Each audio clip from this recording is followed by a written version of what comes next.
My name is Louis Coleman. I am 69 years old and I am a retired architect. To my only son, Terrell, I am just a simple old man, a burden he has to take care of in my old age. He and his new wealthy in-laws certainly thought so. I know this because I came home a day early from my trip. I found my wife Diane crying all alone in our living room, but from the kitchen, I could hear my son laughing. He was laughing loudly with his in-laws as they measured my walls, planning to move me and my wife down into the basement. They thought I was finished. They thought I was powerless. They didn't know that the simple old man they were trying to throw away was secretly a multimillionaire, and they didn't know that I had already set the trap for them. Before I continue this story, tell me in the comments where you are listening from. And please like and subscribe if you believe that respect for our elders is non-negotiable. The flight from Chicago had been smooth. I decided not to call. At 69, you don't get many chances to surprise the woman you've loved for 45 years. I pictured Diane's face, that slow smile that still made my heart ache. I turned my key in the lock. The house was quiet. Too quiet. "Diane," I called out, dropping my carry-on bag in the foyer. "I'm home, baby." The only answer was a muffled sound from the living room. I walked in and my good mood evaporated. Diane was curled up on the sofa, the one we bought together in 1985. Her shoulders were shaking. She was crying a deep, painful kind of sob that tore right through me. "Diane, honey, what is it? What's wrong?" She jumped, startled. Her eyes were red and swollen. "Louis, you're not supposed to be home until tomorrow. I took an earlier flight. What happened? Did someone hurt you?" She shook her head, trying to wipe the tears from her face. They're here, Louis. In the kitchen." I froze. As she said it, another sound cut through the silence of the house. Laughter. It was coming from my kitchen. It was my son, Terrell. But he wasn't alone. I heard the sharp, aristocratic laugh of his mother-in-law, Barbara Preston. "Who's here?" I asked, though my stomach already knew the answer. "Terrell," Diane whispered as if she were afraid to say their names. "And Heather. And her parents. They just showed up an hour ago. They're measuring." Measuring. The word made no sense. I left Diane on the sofa and walked down the hall. The laughter got louder. They were comfortable. They were happy. While my wife cried 20 feet away. I stood in the doorway of my own kitchen. The scene in front of me felt like a betrayal. Terrell, my son, was holding one end of a metal tape measure. His wife, Heather, was scribbling notes on a pad. And her parents, Richard and Barbara Preston, were standing by my refrigerator sipping what looked like my good whiskey. "I'm telling you, Richard," Barbara said, swirling the glass. "This entire wall has to go. We can knock it out and put a massive Calicut marble island right here." Richard Preston, a man who always looked like he was smelling something bad, nodded. "Good bones, but the whole thing is dated. Look at this cabinetry. Oak. It's pathetic." Heather laughed. "I know, Daddy. It's awful. But once we get the new appliances in, it'll be fabulous. Won't it, Terrell?"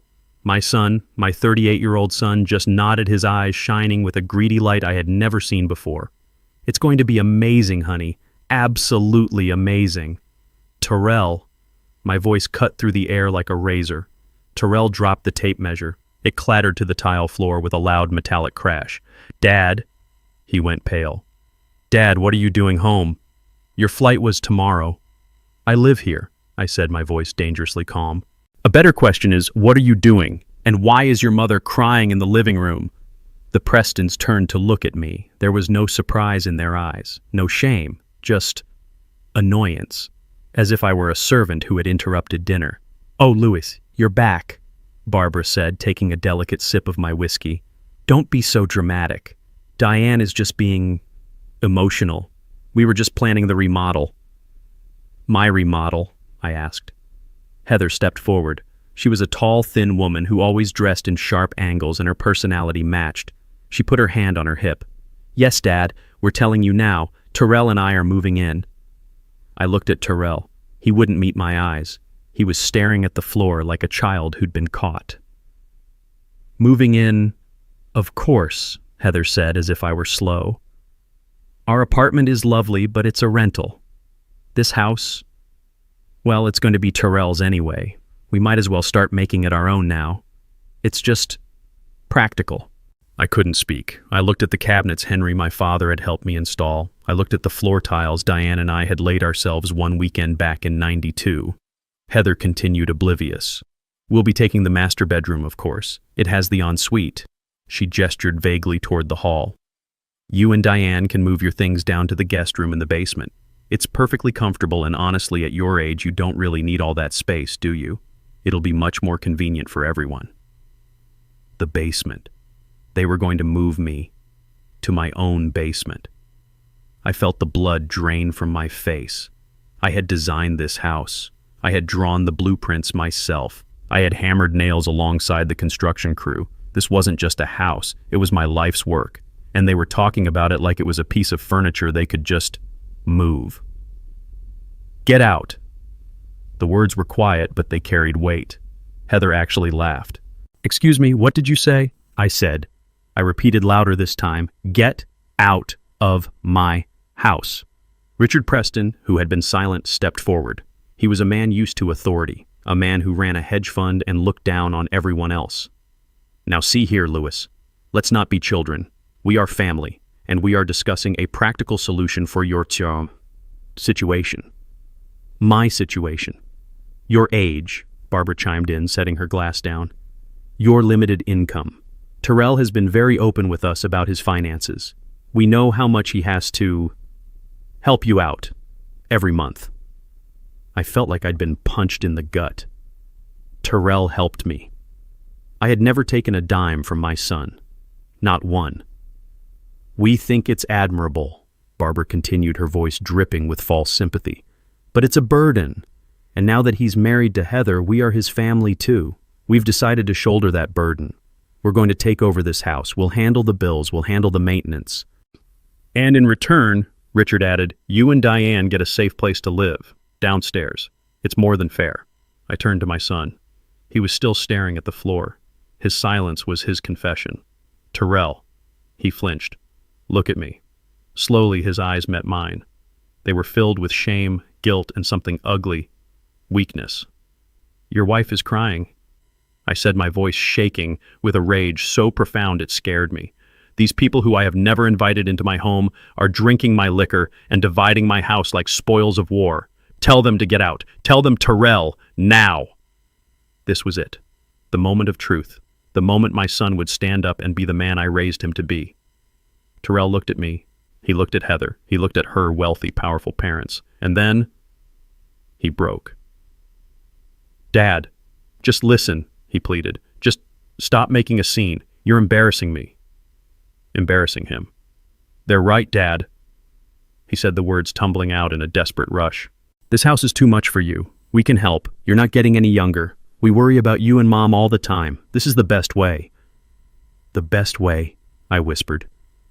To kick me out of my own bedroom. Dad, stop. He finally yelled, his face red. Just stop it. I am tired of this. I'm tired of worrying about this old house, tired of worrying about your bills, tired of pretending we're not all just waiting. This is my house now. Or it will be. Heather and I are making the decisions. Just accept it. And just like that, the rage was gone. It didn't fade. It vanished. It was replaced by a cold, clear silence in my head. The world sharpened. I saw my son not as the boy I had raised, but as a 38-year-old stranger, a parasite who had just confirmed my deepest, darkest fears. I saw his wife Heather smiling a smug look of victory on her face. I saw her parents looking at me with the detached pity of zookeepers observing an old lion. The son I knew was gone. I see, I said. My voice was perfectly even. I nodded slowly. I turned my back on them. I walked out of the kitchen past my son, who looked confused by my lack of shouting. I walked back into the living room. Diane was still on the sofa looking at me with terrified, hopeful eyes. Louis, what's happening? I didn't stop. I walked to the coat closet. I took out her winter coat. I walked back to her and held it open. Get your coat, Diane. What? She sniffled. Louis, what are you doing? We're leaving, I said. My voice was calm. It was the calm of a general who has just seen the entire battlefield and knows exactly where to strike. Terrell and the others had followed me into the living room. What are you talking about, Dad? Terrell asked, his voice a mix of confusion and irritation. Where are you going? You can't just leave. I helped Diane to her feet, guiding her arms into the sleeves of her coat. She looked at me, her eyes asking 1,000 questions, but she trusted me. She always had. I picked up her small purse from the table. I turned to face my son. I looked at him, at his wife, at her parents. "You said you were taking over," I said. "You said you were making the decisions now." I walked toward the front door. "So take over," I said, pulling the door open. "It's all yours." I guided Diane out onto the porch into the cold night air, and I pulled the door shut behind us. The click of the lock was the loudest sound I had ever heard. It was the sound of an entire life ending and a new one beginning. I didn't call a taxi. I used the black car service I keep on my phone. A dark, spotless Lincoln Navigator pulled up to the curb in less than 2 minutes. Diane was shivering beside me, whether from the cold night air or from the shock I couldn't tell. She looked at the expensive car, then at me, her eyes wide with confusion. "Louis, what are we doing? Where are we going?" "We're going somewhere safe, Diane. Get in." The driver held the door for her. I gave him the address. The Four Seasons, downtown. Diane didn't speak a single word during the entire ride. She just stared out the window, her reflection showing the tear tracks glistening on her cheeks. When we pulled up under the bright, elegant portico of the hotel, she tensed. "Louis, we can't," she whispered, her voice trembling. This place must cost $500 a night. We don't have this kind of money." "It's all right, honey," I said, taking her hand. I walked us to the front desk. The night manager looked up, and his professional smile immediately became one of genuine recognition. "Mr. Coleman, it is a pleasure, sir. We weren't expecting you." "It was a last-minute decision, James," I said. "I need the presidential suite immediately." "Of course, sir. Right this way. We'll have your bags sent up." Diane grabbed my arm, her fingers digging into my coat. "Louis, Mr. Coleman, presidential suite." I just squeezed her hand. "Let's get upstairs first. Then I promise we will talk." The suite was breathtaking. It was larger than the entire first floor of our house. Floor-to-ceiling windows wrapped around the living room, showing the entire city glittering below us like a carpet of diamonds. Diane walked into the center of the room and just stopped. She touched the smooth marble of a side table as if she wasn't sure it was real. "Louis," she said, her voice shaking badly now. "I am scared. What is happening? How do they know you here?" I took off my coat and laid it carefully on a chair. I sat her down on a plush velvet sofa that probably cost more than our old car. "Diane, I need you to just listen for a moment. I have to make a phone call. It is the most important call of our lives." I pulled out my phone. My hands were perfectly steady. The anger from the house had burned away all the shaking, leaving only cold, hard steel. I dialed a number I knew by heart, a number I hadn't called in almost a year. It rang twice in New York. "George Patterson speaking." "George, it's Louis Coleman."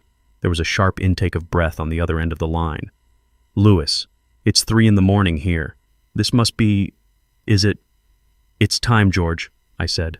A heavy silence stretched across the line. "Are you absolutely certain?" George's voice was all business now. "You know what this means. Clause 7B is the nuclear button. It cannot be undone. It means Terrell is..." "I am certain," I said, my voice flat. "He just had his wife and in-laws try to move my wife and me into our own basement. He made his choice. Activate it immediately. I want him cut off by morning." "Consider it done," George said. "I'll need you and Diane in my office as soon as possible. 9 a.m. My team will prepare everything." "We'll be there," I said, and hung up. Diane was staring at me, her eyes wide with a mixture of fear and confusion. "Clause 7B. Cut who off, Louis? You're frightening me. Who is George?" I sat down across from her. I had kept this secret for 40 years to protect her. Now I saw that in protecting her, I had left her defenseless. I owed her the truth. I had owed it to her for decades. "George Patterson," I began, "is my attorney, my real attorney, not the local guy we use for our taxes. George is the head of my estate." "Your estate, Diane," I said, taking her cold hands in mine. "I have not been completely honest with you or with Terrell, for a very, very long time. I told her everything. I told her about my architectural firm, how when I retired at 55, I didn't just retire. I had sold the firm. More accurately, I had sold my portfolio of structural design patents to an international conglomerate. I didn't just make enough to live on, Diane. I confessed the old lie, tasting like ash in my mouth. I made a lot. More than I ever knew what to do with. How much, Louis? She whispered. The initial sale was for $24 million. After taxes, I put $20 million of it into a blind trust. I called it the Coleman Family Trust. Diane let out a small strangled sound. 20 million. It's grown since then, honey. George manages it. It's closer to 35 million now. But why? She cried, pulling her hands away. It was a cry of betrayal, not of joy. Why would you hide this, our life? The budgeting, the old car, Terrell. Why? Because of Terrell. I said, the sadness of it all finally hitting me. I saw what money did to my partner's kids. It made them soft. It made them entitled. It made them weak. I didn't want that for our boy. I wanted him to work. I wanted him to learn the value of $1. I wanted him to be a man, not an heir. So you played poor. I lived simply, I corrected her gently. I gave him everything he needed. His college was paid for by the trust. The down payment on his first apartment, that was the trust. I always told him it was the last of my savings. I truly thought, I was teaching him responsibility. I stood up and walked to the window, looking down at the city. But I was wrong. I wasn't teaching him responsibility. I was just hiding the target. I made him believe I was weak. I made him believe I was simple. I made him believe I was a burden. And he believed it. Diane was silent, trying to process 20 years of lies, trying to reconcile the man she married with the stranger sitting in this palace of a hotel room. So, the house, she finally asked, her voice small. The house they were measuring. The house they are trying to take. I turned to face her. That's the most important part, Diane. The house isn't ours. It never was. What do you mean? I said, feeling the first cold spark of justice. It belongs to the trust. We are just its lifelong tenants. And Terrell, he just tried to evict the landlord. The next morning, Diane and I arrived at George Patterson's office. Diane was still in the clothes from the night before, her eyes red-rimmed and puffy. I, on the other hand, had called the hotel concierge at 6 a.m. and had a new $2,000 charcoal gray suit delivered to my room. When I walked out of the bedroom dressed, Diane gasped. She had never seen me in anything that wasn't off the rack. She was finally, after 45 years, beginning to see the man she had married. George's office was not a small, dusty law firm. It was on the 45th floor of the Wells Fargo Tower, a sprawling space of dark wood glass and expensive abstract art. The receptionist didn't even ask for our names. She simply stood as we entered. Mr. Coleman, Mr. Patterson is waiting for you in the main conference room. Diane clutched my hand. This was a world she had never known I belonged to. We walked into a room with a 20-foot mahogany table.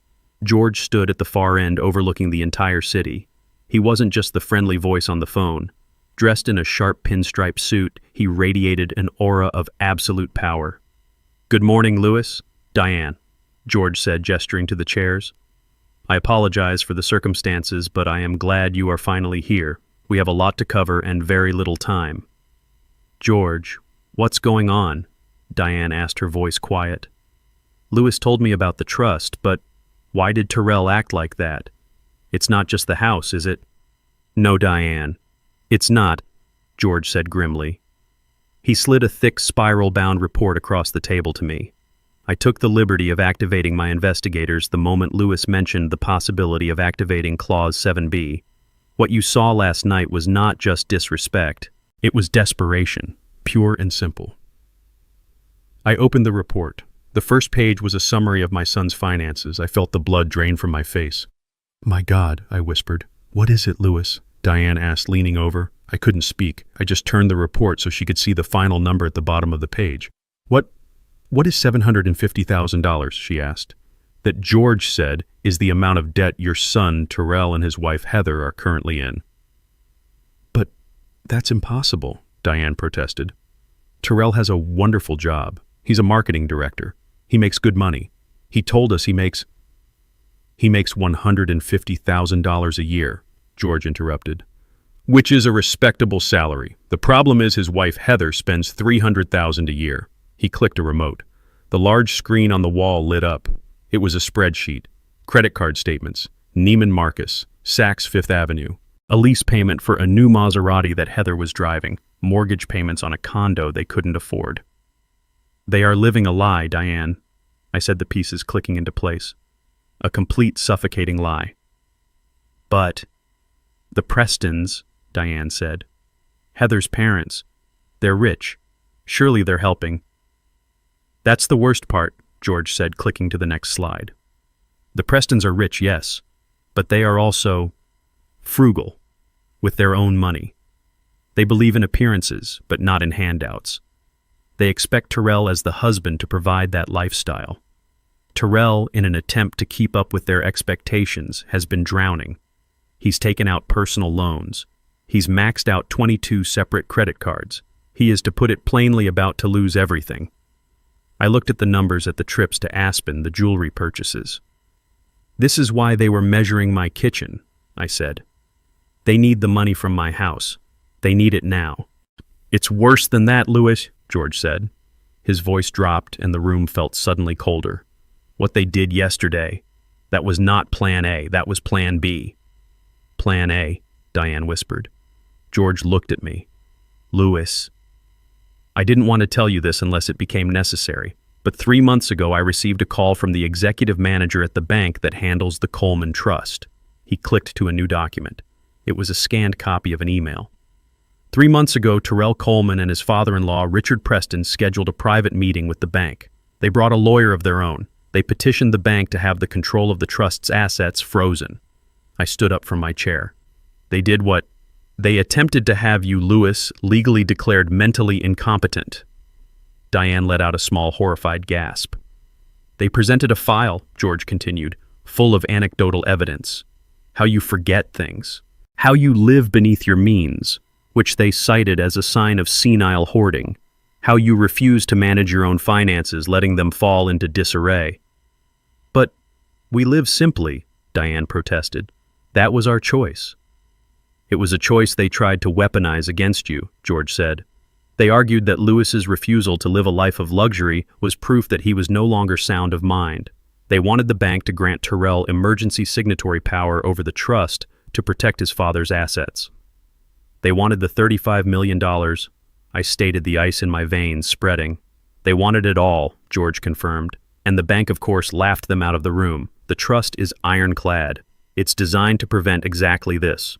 The bank manager knows you personally, Louis. He knew it was a fraudulent claim, and as per the trust's security protocol, he called me immediately.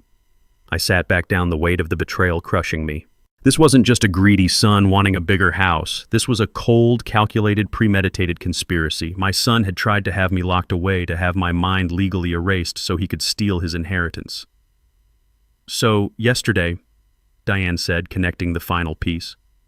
Yesterday was Plan B, I finished for her. When they failed to get the trust, they decided to go after the only asset they thought I actually owned, the house. They couldn't get the millions, so they settled for the $500,000 they thought the house was worth. They weren't just moving us to the basement, Louis, Diane said, her voice now hard as steel. They were moving us out of our lives, one way or another. I looked at George. So he did it. He triggered Clause 7B. George Patterson smiled. He triggered it the moment he walked into that bank 3 months ago. Louis, Terrell is already disinherited. He just doesn't know it yet.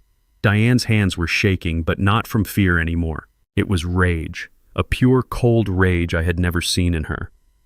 They tried to have you committed, she whispered, her voice low and dangerous. They tried to lock you away. They did, I said, and they failed, so they came for the house. Those vultures, she hissed. Louis, what does this mean? What happens now? I looked at George. Tell her exactly what Terrell just did to himself. George steepled his fingers, looking at Diane with a calm, professional respect. Diane, when Louis and I set up this trust, he was worried about this exact scenario. He was worried that Terrell, surrounded by the wrong influences, might one day see him as a piggy bank rather than a father. So Louis had me write in a very specific, very punitive clause. We call it Clause 7B. What does it do? Diane asked. We nicknamed it the wolf in sheep's clothing clause, George said. It states that if any primary beneficiary, in this case Terrell Coleman, is found to have engaged in any act of willful financial, emotional, or physical harm against the founders Lewis and Diane Coleman, that beneficiary is immediately and permanently disinherited. Diane's eyes widened. Permanently, irrevocably, as if he had never been named in the trust at all, George confirmed. The attempt to have Lewis declared mentally incompetent, an act of profound financial and emotional harm, triggered this clause 3 months ago.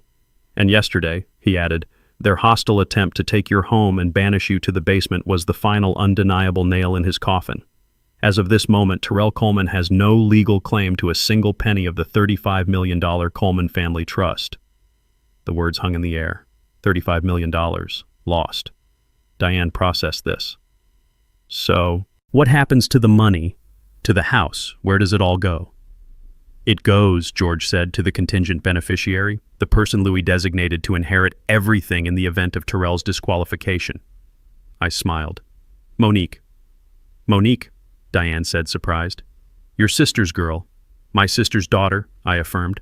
The one who works as a public school nurse in Atlanta. The one who calls us every single Sunday just to check in. The one who still sends you a handmade card for your birthday, Diane. George nodded. I called Monique this morning. I explained the situation. She was shocked, to say the least. But she understands. She is flying in tonight. As of this moment, your niece is the legal heir to the entire estate, including the house at 124 Willow Creek. A heavy silence fell as we absorbed the sheer scale of the shift. Then a slow, cold smile spread across my face. He doesn't know, I whispered. No, George said. He has no idea. He just thinks he's dealing with a tired old man who lives in a house he can steal. They want the house, I said, a plan forming in my mind. They are so desperate for that $500,000 they are willing to destroy our lives for it. So, I said, looking at George, let's give it to them. Diane looked at me. Lewis, what are you talking about? The trap, Diane. They set their trap. Now we set ours. George caught on immediately. His eyes lit up. Oh, that is brilliant, Louis. Diabolical and perfectly legal. What are you two planning? Diane asked, her voice a mix of fear and excitement. George leaned forward. Your family. Diane thinks you are weak, old, and senile. They think they've won. They think Lewis ran away last night like a scared dog. They are arrogant, greedy, and stupid. We are going to use that arrogance against them. We are going to draft a new document, a transfer of property and care agreement. It will look official, I added. It will say that we, Lewis and Diane Coleman, in our frail state, agree to hand over the deed to the house. In exchange, George continued, for Terrell and Heather assuming all responsibility for our care. They won't be able to sign it fast enough, but the fine print, Diane, the fine print will be a work of art. What will it say? It will say, George beamed, that they, Terrell and Heather Coleman, along with their witnesses Richard and Barbara Preston, do hereby acknowledge and confirm that Lewis and Diane Coleman are in a vulnerable state, suffering from diminished capacity, and are unable to make their own financial and personal decisions. It will state that they are willingly and knowingly assuming control of all assets for this reason. It's not a transfer, it's a confession. A signed, witnessed, notarized confession of conspiracy and elder abuse. My heart was pounding now, not with fear, but with a cold, righteous fury. It's perfect, I said. They'll be so blinded by the prize they will sign their own death warrant. Let's do it, Diane said, her voice firm. I picked up my phone. My hand was steady. I dialed Terrell's number. He answered on the first ring. He must have been staring at his phone, panicking. Dad! Dad! Where are you, Mom? Is she okay? We've been so worried. His voice was a perfect imitation of a concerned son. It made me sick. I let out a long, weary sigh. I made my voice tremble. Terrell. Son. Dad. What's wrong? Your mother and I, we're at a lawyer's office. I said, playing the part of a broken, defeated man. We've been talking all night. And maybe you're right, son. I heard a sharp intake of breath on his end. Silence. What do you mean, Dad? He asked, his voice cautious, not daring to hope. We're old, I said, letting my voice crack. Diane is a wreck. I can't fight this anymore. You said you'd take care of us. You said you'd handle everything. The house, it's too much. Oh, Dad, he breathed. The relief in his voice was disgusting. Yes, of course, we'll take care of everything.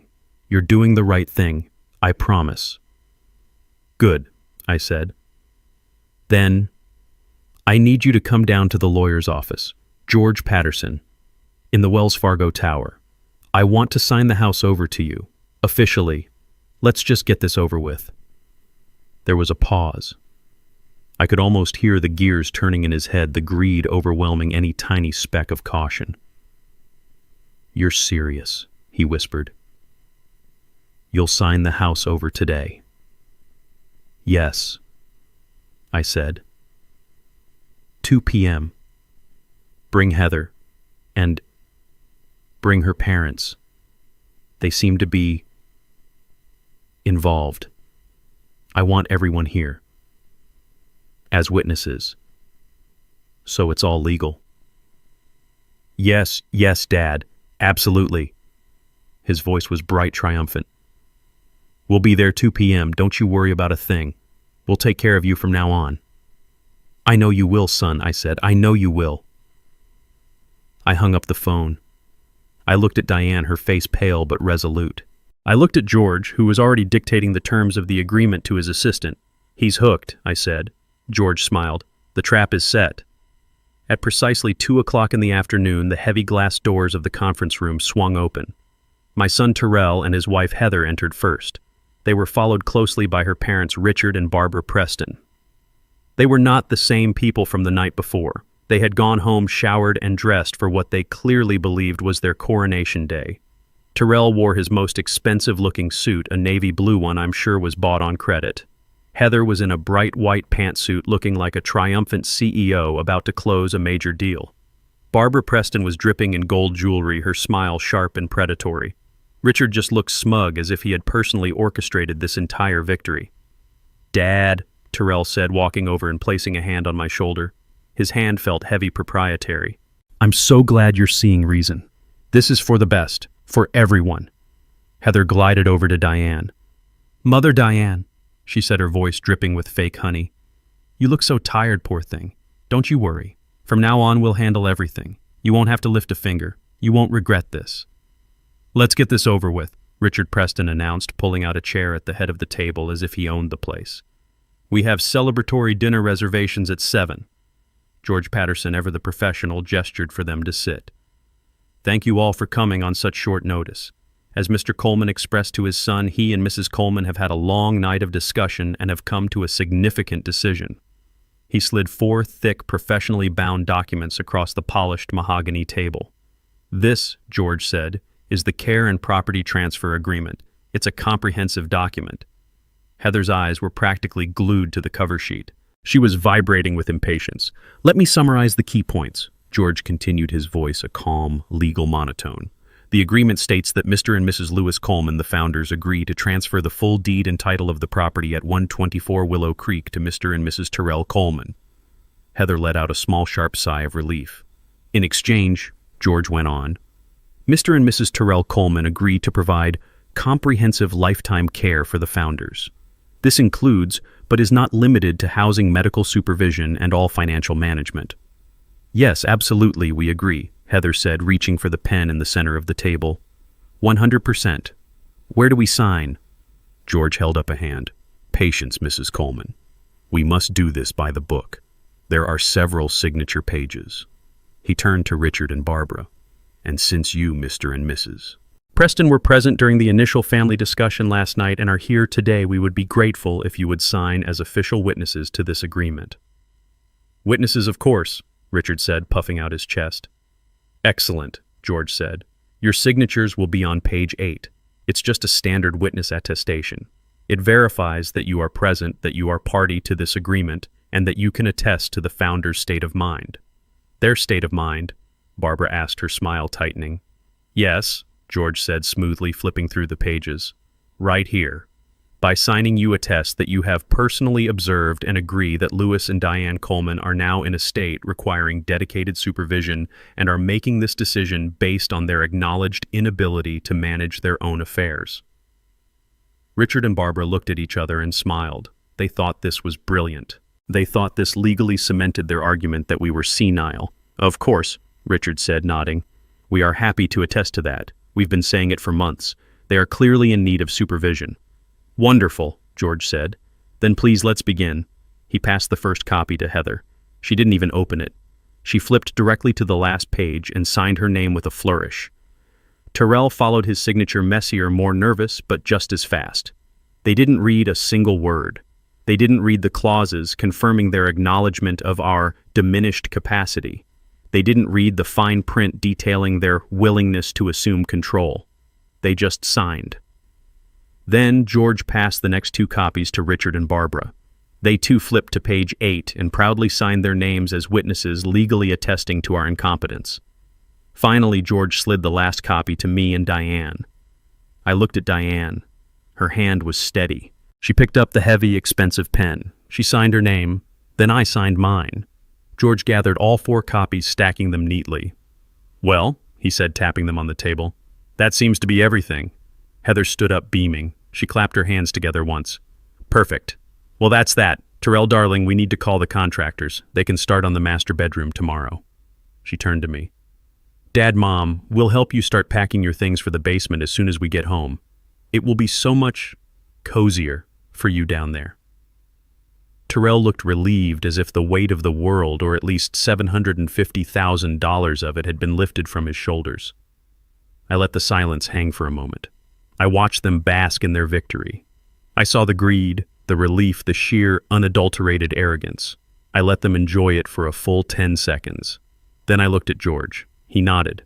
Actually, I said, my voice clear and strong, cutting through Heather's happy chatter. We're not quite finished yet. Heather's smile faltered. What do you mean we signed everything? You did, I agreed. But there's just one small logistical problem with the document you just signed. A minor detail, really. Richard Preston narrowed his eyes. What detail? I leaned forward. The house. I don't actually own it. Heather's triumphant, beaming face was a picture of pure greed. Richard Preston looked smug. He felt he had just successfully brokered the deal of a lifetime, securing his daughter's future by helping to dispose of her inconvenient in-laws. Actually, Mrs. Coleman, you are not quite finished yet, George said. His voice had changed. The friendly, accommodating tone was gone. In its place was a sharp, cold precision, the voice of a lawyer who was no longer negotiating but dictating. Heather, who was already turning toward the door, stopped. What do you mean, we signed the papers? It's done. I mean, George said, there is a small technical problem with the care and property transfer agreement you just signed. Richard Preston let out an impatient, condescending sigh. What problem? It's a standard transfer agreement.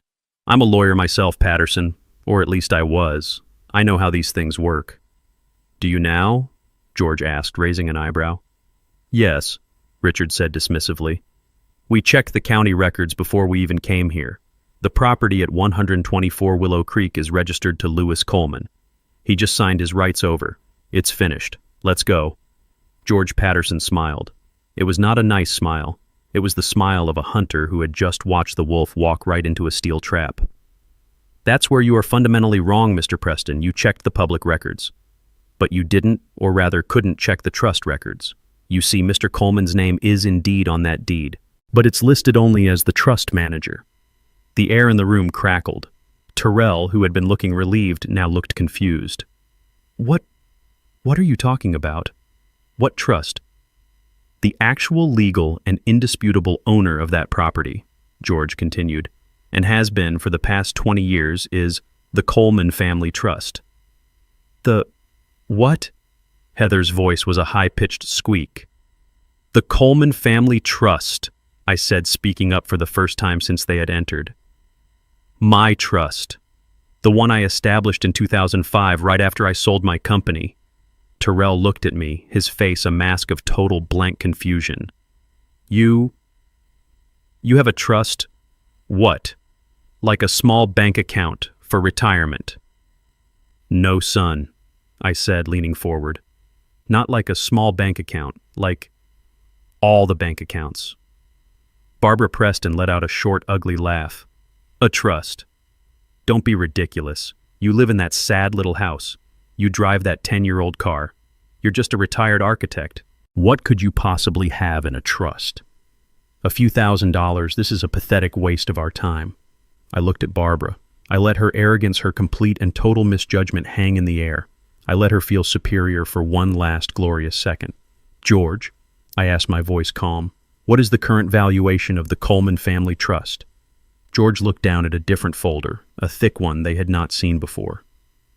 As of this morning's market open, Mr. Coleman, the trust's liquid and fixed assets are valued at $35,421,000 and change.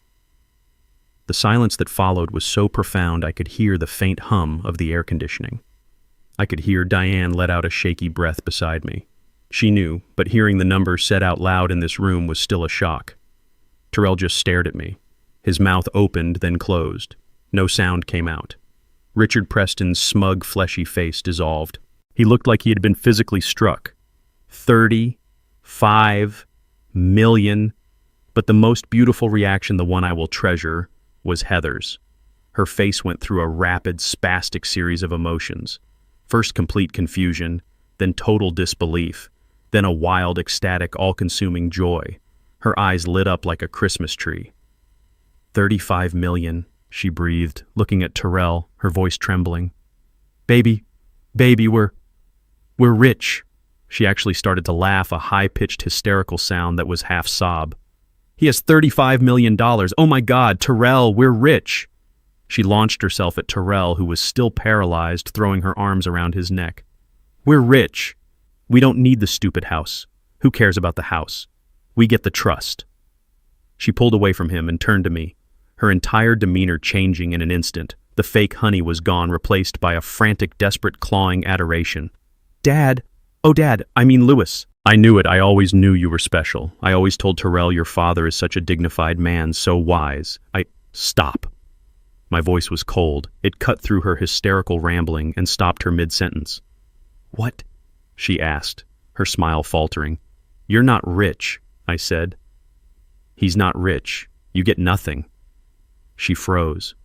What? What do you mean, Terrell? He's your son. He's the beneficiary. He was, I said.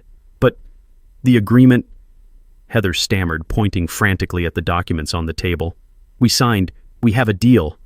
Ah, yes, George Patterson said, picking up the stack of papers they had so eagerly signed. He held them up. The Care and Property Transfer Agreement. Thank you for this. It is an incredibly valuable document. Heather looked at her father, confused. See, it's valuable. Oh, it is, George agreed, but not as a transfer of property. As I said, that part is completely void, since Louis doesn't own the house he was transferring to you. No, this document is valuable. As a confession. Richard Preston's face went from pale to a sickly gray. He finally understood. A confession, Terrell whispered. Yes, I said, looking right at my son. You, your wife, and your in-laws have just signed a legally binding document attested to by witnesses stating that you all believe I am mentally incompetent, that you believe I am suffering from diminished capacity, and that you are conspiring to take control of my assets based on that belief. You just handed me all the proof I will ever need for a court of law. Terrell stared at the papers, then at me, and then at George. The color was draining from his face, only to be replaced by a dark, ugly flush of anger. So, what? He suddenly shouted, slamming his flat palm on the mahogany table. The sound made Heather jump and Diane flinched. So what? It's a stupid piece of paper. It's a trick. It doesn't mean anything. He turned his wild eyes on me, his voice pitching higher, cracking with panic. You can't do this. I am your son. I am your only son. I am the beneficiary. That trust, that $35 million, it's mine. You can't just take it away from me. He can't. Right, Richard, tell them. He was looking at me, but he was pleading to his wife, to his in-laws, trying to reassure them, trying to reassure himself. It's my birthright. You were the beneficiary, Terrell, I said. My voice was quiet. The calm in the room seemed to terrify him more than any shouting could. You were the beneficiary right up until 10:15 a.m. on Tuesday, August 12th, 3 months ago. Terrell froze. I don't know what you're talking about. Don't you? I asked. August 12th, a meeting at the First National Trust Bank. You, your father-in-law Richard here, and a lawyer from his firm. Does that ring a bell? Terrell's face went slack. He looked like he had been shot. How did you know about that? The bank? They said it was a confidential inquiry. They called me. George Patterson interjected, his voice like ice. The moment you left the building. As the administrator of the Coleman Trust, I am legally obligated to investigate any hostile inquiries or attempts to seize control of the assets. Hostile inquiries, Terrell stammered, grasping for a defense. I was just asking questions. I was worried about him, about his state. You were not asking questions, Terrell, I said, finally standing up. I felt tall. I felt powerful. You were making accusations. You told the board members that I was senile. You told them I was hoarding. You claimed my simple private lifestyle was proof of advanced mental decay and a danger to myself and the estate. You brought a lawyer and you petitioned the board to have me declared mentally incompetent and to grant you emergency signatory power over all $35 million. That, George said, was a profound tactical error, because that singular act of profound willful betrayal triggered Clause 7B. Clause 7B, Heather whispered, her face ashen. What is Clause 7B? That, I said, is the part of the trust I prayed to God I would never have to use. I walked around the table until I was standing right in front of my son. He was shaking. When I set up this trust, I knew your heart, Terrell. I knew it was good, but I also knew your weakness. I knew you were easily influenced. I knew you desperately wanted to be liked by people like them. I gestured to the Prestons. People who only value what things cost. So I had George build a defense mechanism into the very heart of the trust. A fail-safe, a poison pill. We call it the wolf in sheep's clothing clause. Diane, who had been silent, spoke her first word since they had entered. Her voice was cold. Explain it. It states, I said, looking directly into Terrell's terrified eyes, in very simple, ironclad legal terms, that if the primary beneficiary, Terrell Coleman, or any person acting in concert with him like his wife or his in-laws, is found to have committed willful financial, emotional, or physical harm against me or your mother, that beneficiary is immediately, automatically, and permanently disinherited, as if he had never been named in the first place. Permanent, Diane echoed. It was a judgment. The moment you sat in that bank and tried to have me erased from my own life, Terrell, I said you erased yourself from my legacy. You get nothing. Not the house, not the savings, not a single penny of the trust. Not now, not ever. The words settled in the room like dust. Richard Preston was the first to react, sputtering, his legal mind grasping for a loophole. This is outrageous. It's coercion. It's a contract of adhesion. It won't stand up in court. We'll fight this. George Patterson actually chuckled, a cold, dry sound. Fight it with what Mr. Preston. It already has stood up. The trust was vetted against this exact challenge by 2 federal courts when it was drafted. It is ironclad. Your client disqualified himself 3 months ago with his own actions. George held up the stack of papers they had just signed. And to make matters worse, he and all of you just signed a full notarized confession admitting to the very acts that disqualify him. The game is over. You lost. And that was when Heather understood. The house was nothing. The $35 million, the fantasy, the entire reason she was in this room, the entire basis of her marriage. It was all gone. It had never been hers. She looked at Terrell, her face a mask of pure reptilian hatred. You idiot, she hissed at him. You failed. And then her eyes rolled back in her head and she collapsed, sliding gracelessly out of her expensive chair and onto the Persian rug in a dead faint. Heather was still on the floor, propped up on one elbow. Her expensive white pantsuit was smudged with dust from the rug. Richard and Barbara Preston were frozen in their chairs, their faces a sickly shade of gray, looking like statues in a museum of their own arrogance. Terrell, my son, was the only one moving. He was shaking his head over and over as if he could physically deny the words he had just heard.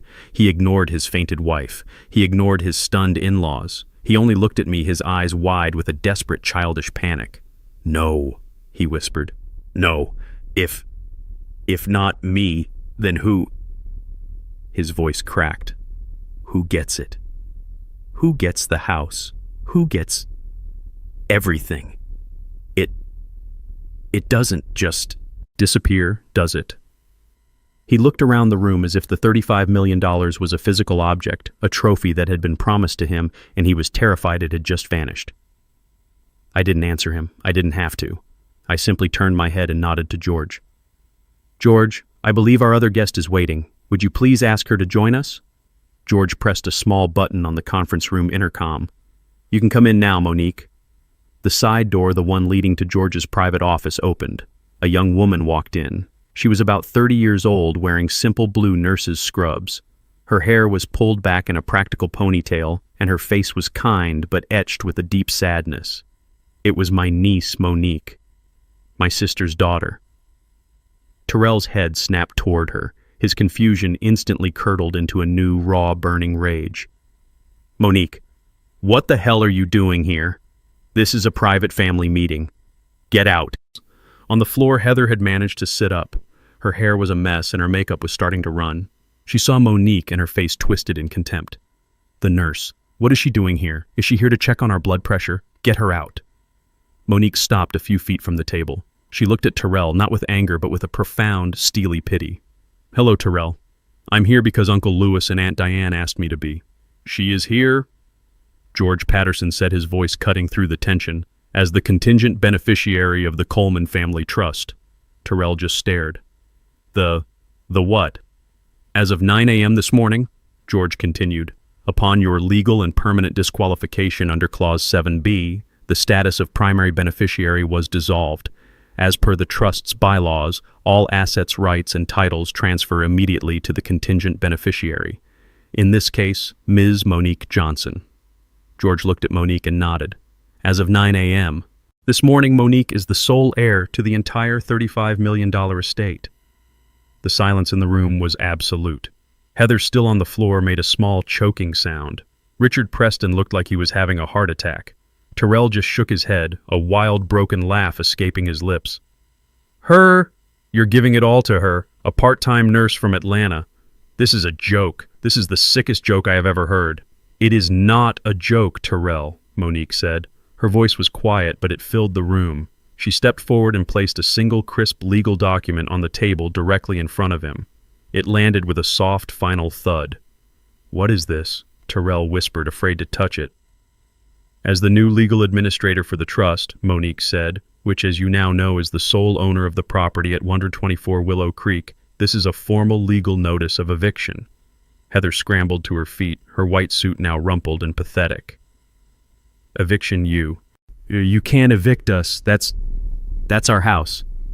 "No, Heather," Monique said, looking her dead in the eye for the first time. "It is my house now. Or rather, it belongs to the trust, which I manage on behalf of my aunt and uncle. You and Terrell were living there as guests. Last night you attempted to evict the rightful tenants and move them to the basement. You are no longer guests." She tapped the paper. "This notice gives you and your husband Terrell Coleman exactly 24 hours to vacate the premises." 24 hours, Terrell exploded, finding his voice. "That's insane. We have things there. Our furniture. Our lives are in that house. You have 24 hours to remove your personal movable belongings." Monique stated, her voice like steel. "Anything left in the house after 2 p.m. tomorrow, including your wife's blueprints for her marble island and your father-in-law's tape measure, will be considered abandoned property. It will be immediately liquidated and the proceeds donated to a charity for the elderly. The locks on all doors will be changed at 2:01 p.m. tomorrow." "You bitch!" Heather shrieked, and she actually lunged across the table. "I would not do that, Mrs. Coleman," George said calmly, stepping directly into her path without even flinching. "You are already facing potential criminal charges for conspiracy to commit elder fraud. Adding assault to that list would be, and I use the legal term here, exceptionally stupid." Heather stopped. Her hand raised her face, a mask of ugly, impotent rage. "As of this moment," Monique said, "you are all trespassing in this office, and if you set foot on the property at 124 Willow Creek again without my or my aunt and uncle's express written permission, I will have you arrested." Terrell ignored her. He ignored everyone. He stumbled past George, past the table until he was standing right in front of me. His face was a wreck of tears, snot, and sweat. "Her," he choked out, jabbing a finger toward Monique. "Over me, her why dad. I am your son, I'm your blood. She's just your sister's kid." I looked at my son. My heart was heavy, not with anger anymore, but with a vast, empty sadness. "You're right, Terrell," I said. "You're my blood, but she—" I turned and gestured to Monique, who was now standing beside Diane, holding her hand. "She is my family. She is the one who calls Diane every Sunday just to talk. She is the one who remembers my birthday not with a text message but with a handwritten card.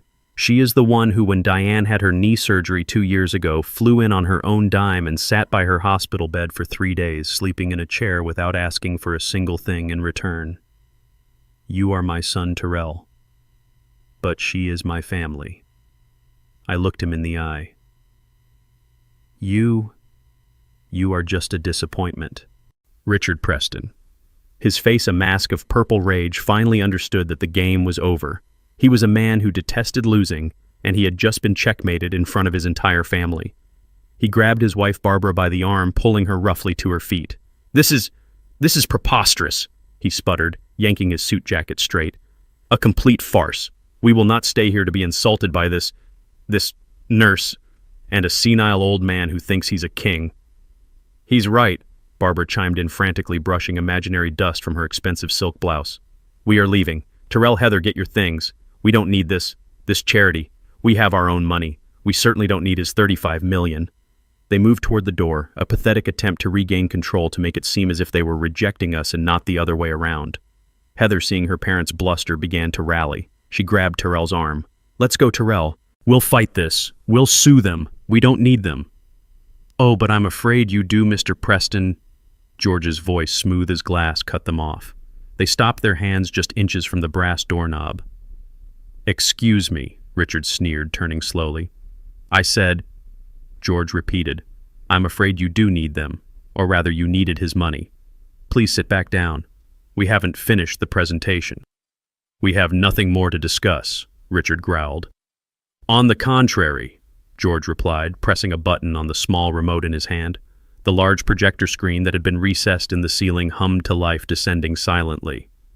"You all came here today under the pretense of caring for Louis and Diane. We are simply trying to understand the full depth of that concern." The screen lit up, displaying a document titled in large, bold letters, "Liability Report, Coleman, Terrell, and Heather." Terrell and Heather froze. "What is this?" Terrell demanded, his voice rising in panic. You have no right. That's private." "It was private," George corrected him, "until you made it the trust's business by attempting to defraud it. As the administrator, I have a fiduciary duty to protect the trust from all credible threats, and you, Mr. Coleman, along with your accomplices, have become the most significant threat of all." He aimed the red dot of a laser pointer at the screen. "You see, we were deeply curious about why you were so desperate. Why try to have your father committed? Why risk everything for this $500,000 house? The $35 million was the obvious prize, but the house, that was a smaller, more desperate move. It implied a severe cash flow problem." George clicked the remote. A long list of credit card accounts filled the screen. American Express Platinum, Chase Sapphire Reserve, Visa Black, 22 different cards in total. "You two," George said, addressing Terrell and Heather directly, "are living a spectacular lie. Your combined income before taxes is approximately $150,000 per year." "That is none of your business." Heather snapped, her face pale. "It is now," George said, "because your combined spending according to these statements from the last 12 months was just over $305,000, a deficit of $155,000. But of course it gets much worse." He clicked again.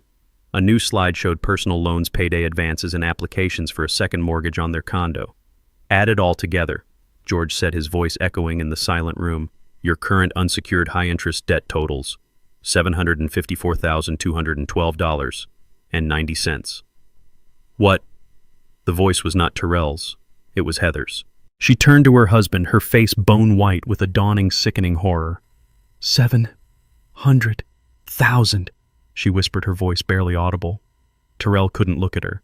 He was staring at the screen at the numbers that represented his total ruin, all of it exposed under the harsh fluorescent lights.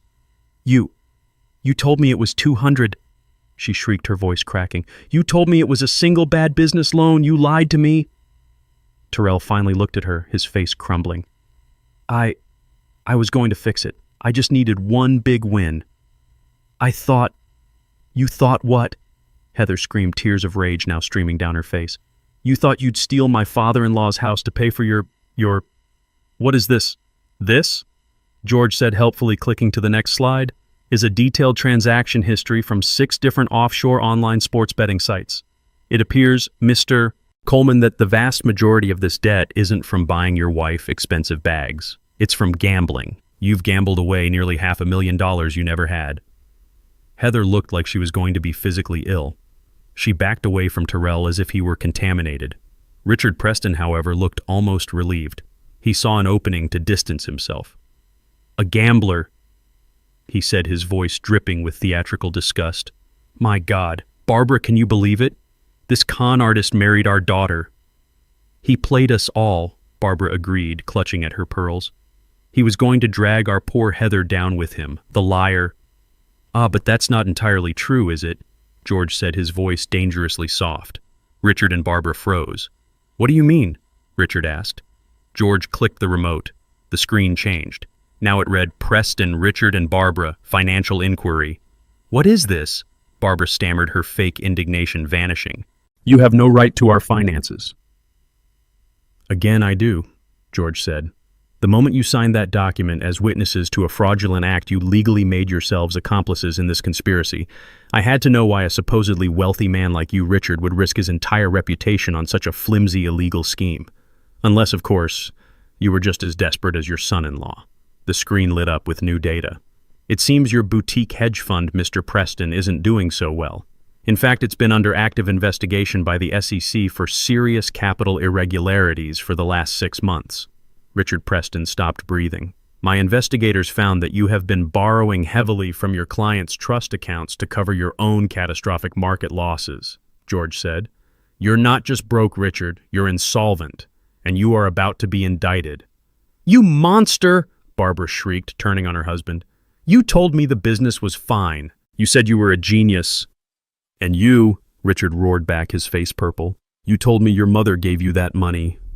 That's a lie. Oh, isn't it? George said, clicking one last time. And you, Barbara, that generous help you gave your daughter, the money for her Maserati, the down payment on the condo, that wasn't from your husband's successful business. We traced the transactions. You have been systematically draining your own 88-year-old mother's retirement account without her knowledge, an account, I might add, that she kept at our bank. You common thief, Richard howled at his wife. You're one to talk. You fraud. It all fell apart right there. The screaming, the accusations, the raw, ugly truth of their lives exploding in the middle of George's conference room. It was beautiful. George Patterson let them implode for a full minute, a symphony of destruction. Then he cleared his throat. It seems, he said, turning off the screen, plunging the room back into a heavy silence, that you weren't a healthy family trying to help an old man. You were a house of cards already collapsing, and you were all trying to use Louis and Diane as your foundation. The meeting is over. The heavy silence in the room stretched for a full 10 seconds. It was broken by Heather. She hadn't fainted. She had been calculating. She slowly, very slowly got to her feet, her face pale, her eyes fixed on my son Terrell. You, she whispered. Her voice was no longer sweet or faked. It was a low reptilian hiss. You lying, worthless, fraud. Terrell, who was still staring at the blank screen where his $35 million had just vanished, flinched. What, Heather? I didn't lie. I thought... You thought... She shrieked, her voice suddenly climbing into a hysterical register that made everyone wince. You thought... You told me your family was old money. You told me your father was modest and eccentric. You told me this house was just the beginning. I was trying to give you what you wanted, Terrell yelled back, his desperation finally finding an outlet in anger. I was trying to keep up. Who was the one who needed the Maserati, who had to have the condo in the city, who spent $10,000 on a single handbag last week? Because you told me we could afford it, she screamed, taking a step toward him, her hands clenched into fists. I was trying to make it work. I was managing it. Barbara Preston, who had recovered from her own shock, stood up. Her voice was dripping with venom. You call $750,000 in gambling debts managing it. You are a degenerate, Terrell. You married our daughter under false pretenses. You are a common con artist. Oh, I'm the con artist. Terrell laughed, a high, broken, terrible sound. Your husband is a crook. He's about to be indicted by the SEC, and you? He jabbed a finger at Barbara. You stole from your own 88-year-old mother. You're a pack of hypocrites, a family of vampires. Richard Preston let out a roar and lunged across the table. You ungrateful little, I'll kill you. Gentlemen.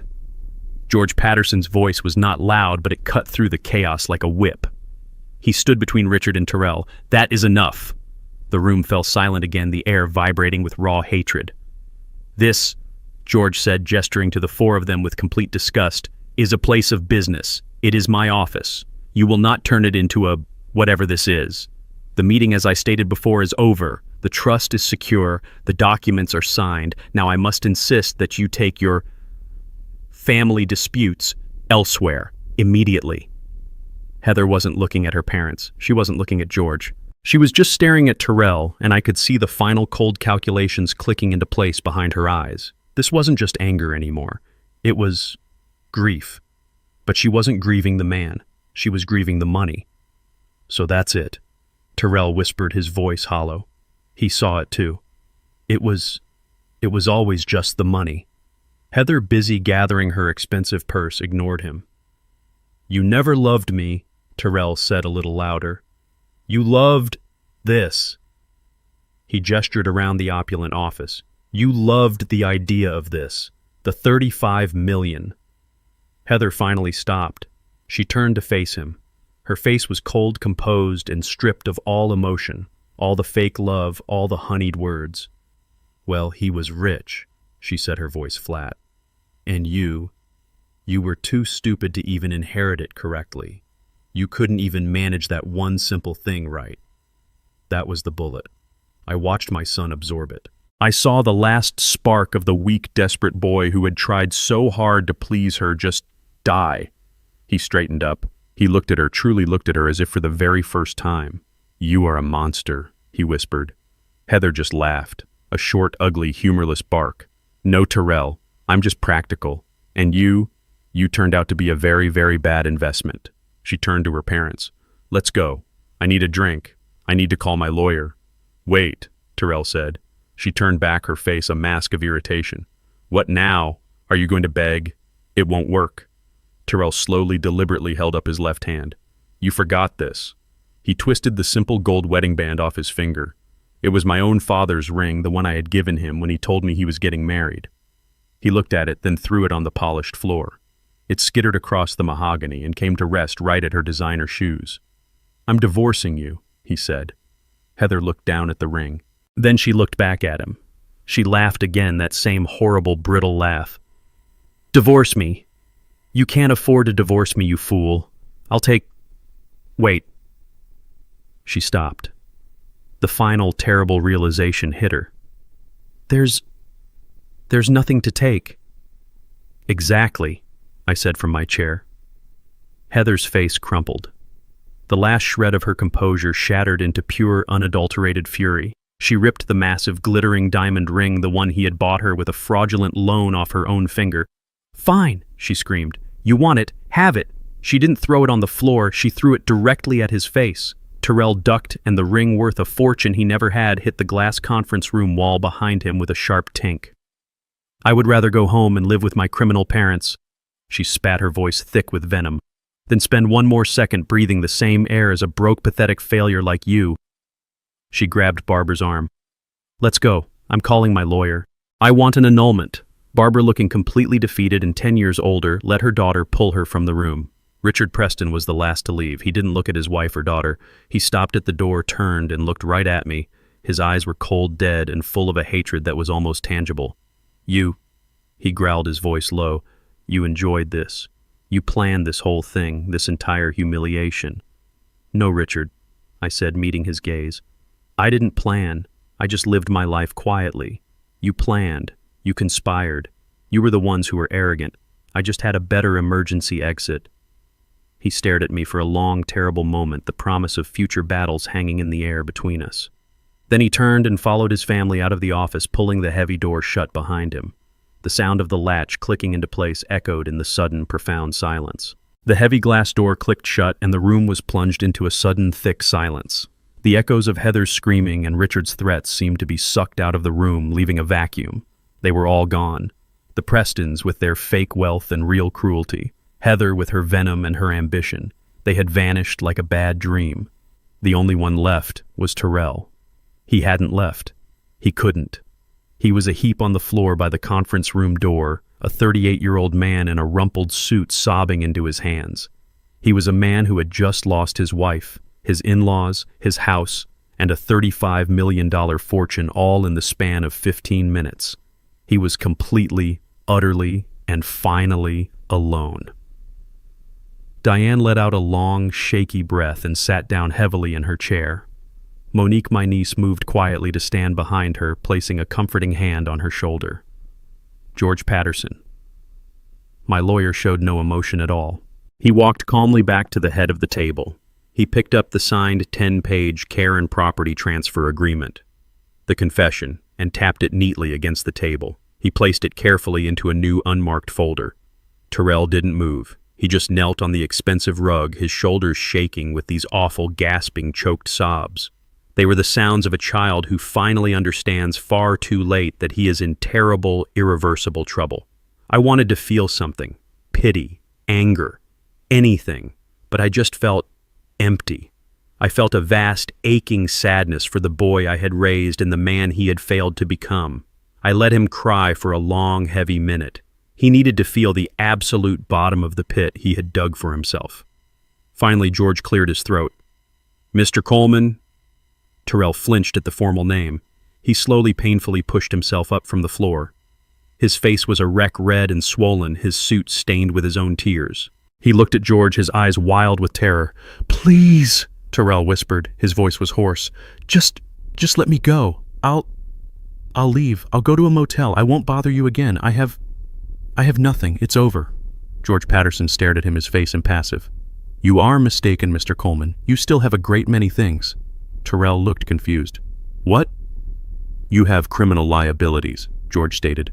Terrell's head snapped up. What are you talking about?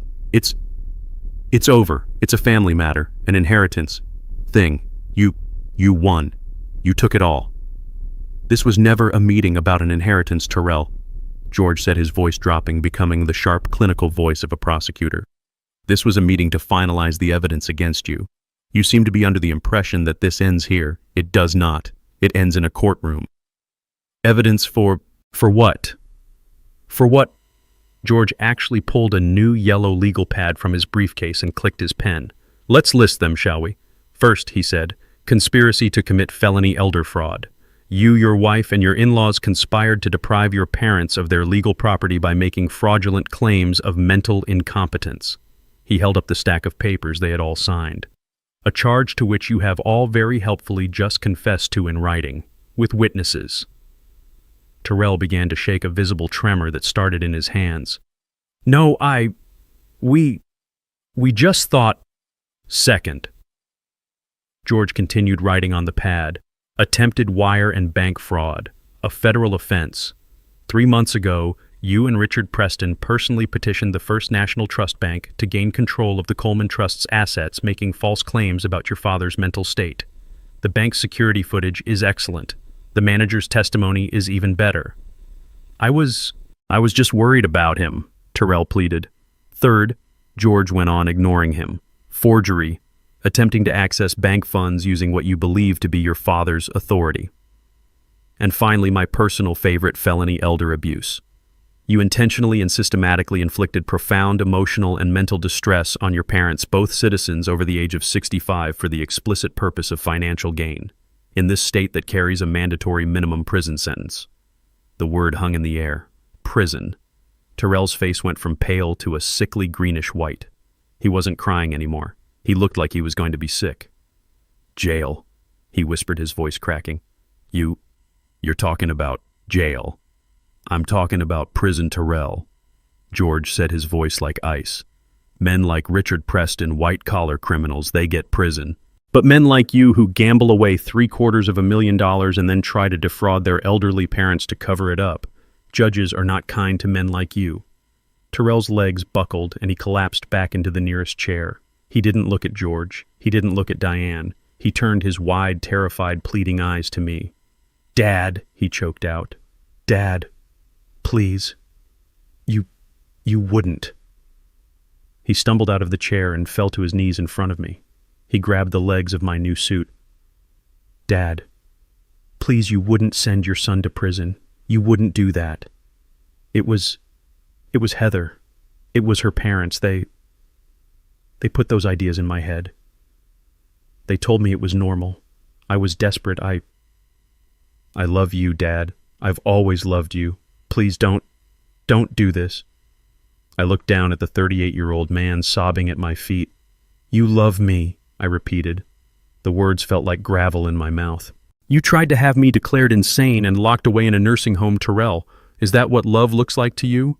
You stood in my kitchen in my house and you told me I should just accept being moved to the basement. I didn't, he sobbed. I was scared. You were greedy, I said. And now you are pathetic. You ask me if I would send my son to prison. Let me ask you, would a son try to send his father to a mental asylum? You already have my answer. You gave it to me yourself last night. I looked at George. George, is there a way for him to avoid this? Terrell looked up, his face slick with tears, a new desperate hope flooding his eyes. Yes, George said. As I told Mr. Coleman before this meeting, he is, conditionally, merciful. He is willing to instruct my office not to forward this entire beautiful airtight file to the district attorney's office. Anything, Terrell cried, still on his knees. I'll do anything, Dad. I swear, anything. On one, George said, very specific set of conditions. They are absolute. They are non-negotiable. Do you understand? Terrell nodded frantically. Yes, just tell me. First, George said, you will sign the full and detailed confession of your actions which my team has already prepared based on the document you signed earlier. Second, you will sign the divorce papers we are drafting right now, citing irreconcilable differences and waiving all claims to any community property present or future. Third, you will agree to a permanent 500-mile restraining order against Heather Preston and her parents. We must ensure you are never again under their toxic influence. Yes, I'll do it, Terrell said, nodding, grabbing at the chance. Is that it? I'll sign it all. I'll do it right now. And fourth, George said, his voice dropping, the most important condition, the one that Mr. Coleman, your father, designed himself. The heavy glass door clicked shut, plunging the room into a sudden, thick silence. The echoes of Heather's screaming and Richard's threats seemed to be sucked out of the room, leaving a vacuum. They were all gone. The Prestons with their fake wealth and real cruelty. Heather with her venom and her ambition. They had vanished like a bad dream.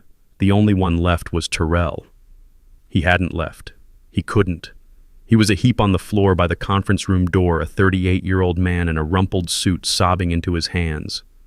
He was a man who had just lost his wife, his in-laws, his house, and a $35 million fortune, all in the span of 15 minutes.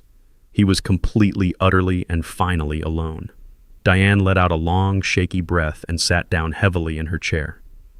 Monique, my niece, moved quietly to stand behind her, placing a comforting hand on her shoulder. George Patterson. My lawyer showed no emotion at all. He walked calmly back to the head of the table. He picked up the signed 10-page care and property transfer agreement, the confession, and tapped it neatly against the table.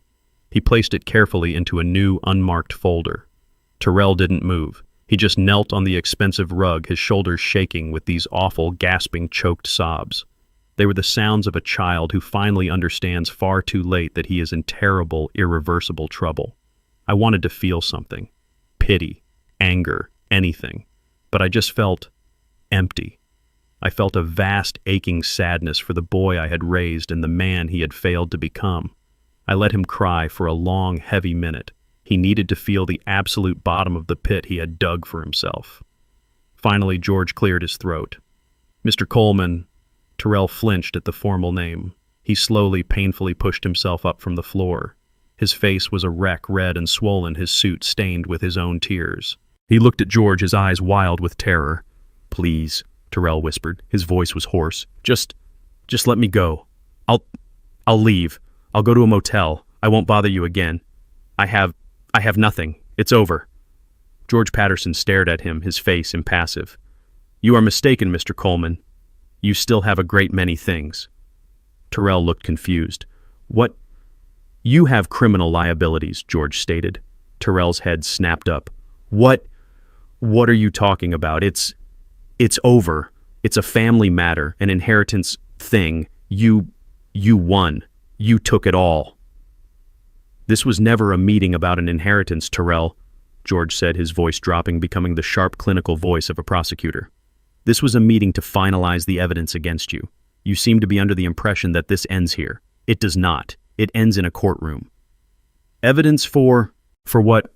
For what?" George actually pulled a new yellow legal pad from his briefcase and clicked his pen. "Let's list them, shall we? First," he said, "conspiracy to commit felony elder fraud. You, your wife, and your in-laws conspired to deprive your parents of their legal property by making fraudulent claims of mental incompetence." He held up the stack of papers they had all signed. "A charge to which you have all very helpfully just confessed to in writing, with witnesses." Terrell began to shake a visible tremor that started in his hands. "No, we just thought." "Second," George continued writing on the pad, "attempted wire and bank fraud, a federal offense. 3 months ago, you and Richard Preston personally petitioned the First National Trust Bank to gain control of the Coleman Trust's assets, making false claims about your father's mental state. The bank's security footage is excellent. The manager's testimony is even better." I was just worried about him," Terrell pleaded. "Third," George went on, ignoring him, "forgery, attempting to access bank funds using what you believe to be your father's authority. And finally, my personal favorite, felony elder abuse. You intentionally and systematically inflicted profound emotional and mental distress on your parents, both citizens over the age of 65, for the explicit purpose of financial gain. In this state that carries a mandatory minimum prison sentence." The word hung in the air. Prison. Terrell's face went from pale to a sickly greenish white. He wasn't crying anymore. He looked like he was going to be sick. "Jail," he whispered, his voice cracking. You're talking about jail." "I'm talking about prison, Terrell," George said, his voice like ice. "Men like Richard Preston, white-collar criminals, they get prison. But men like you who gamble away $750,000 and then try to defraud their elderly parents to cover it up. Judges are not kind to men like you." Terrell's legs buckled and he collapsed back into the nearest chair. He didn't look at George. He didn't look at Diane. He turned his wide, terrified, pleading eyes to me. "Dad," he choked out. "Dad, please. You wouldn't." He stumbled out of the chair and fell to his knees in front of me. He grabbed the legs of my new suit. "Dad, please. You wouldn't send your son to prison. You wouldn't do that. It was Heather. It was her parents. They put those ideas in my head. They told me it was normal. I was desperate. I love you, Dad. I've always loved you.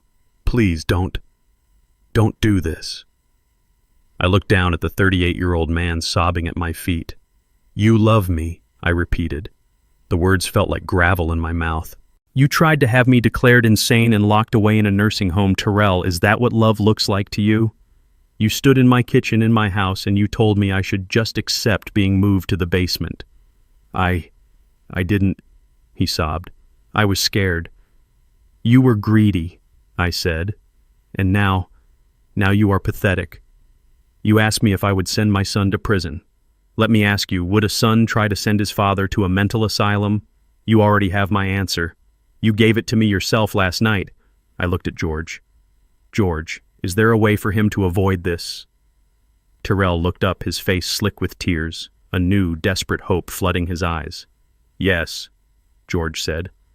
As I told Mr. Coleman before this meeting, he is conditionally merciful.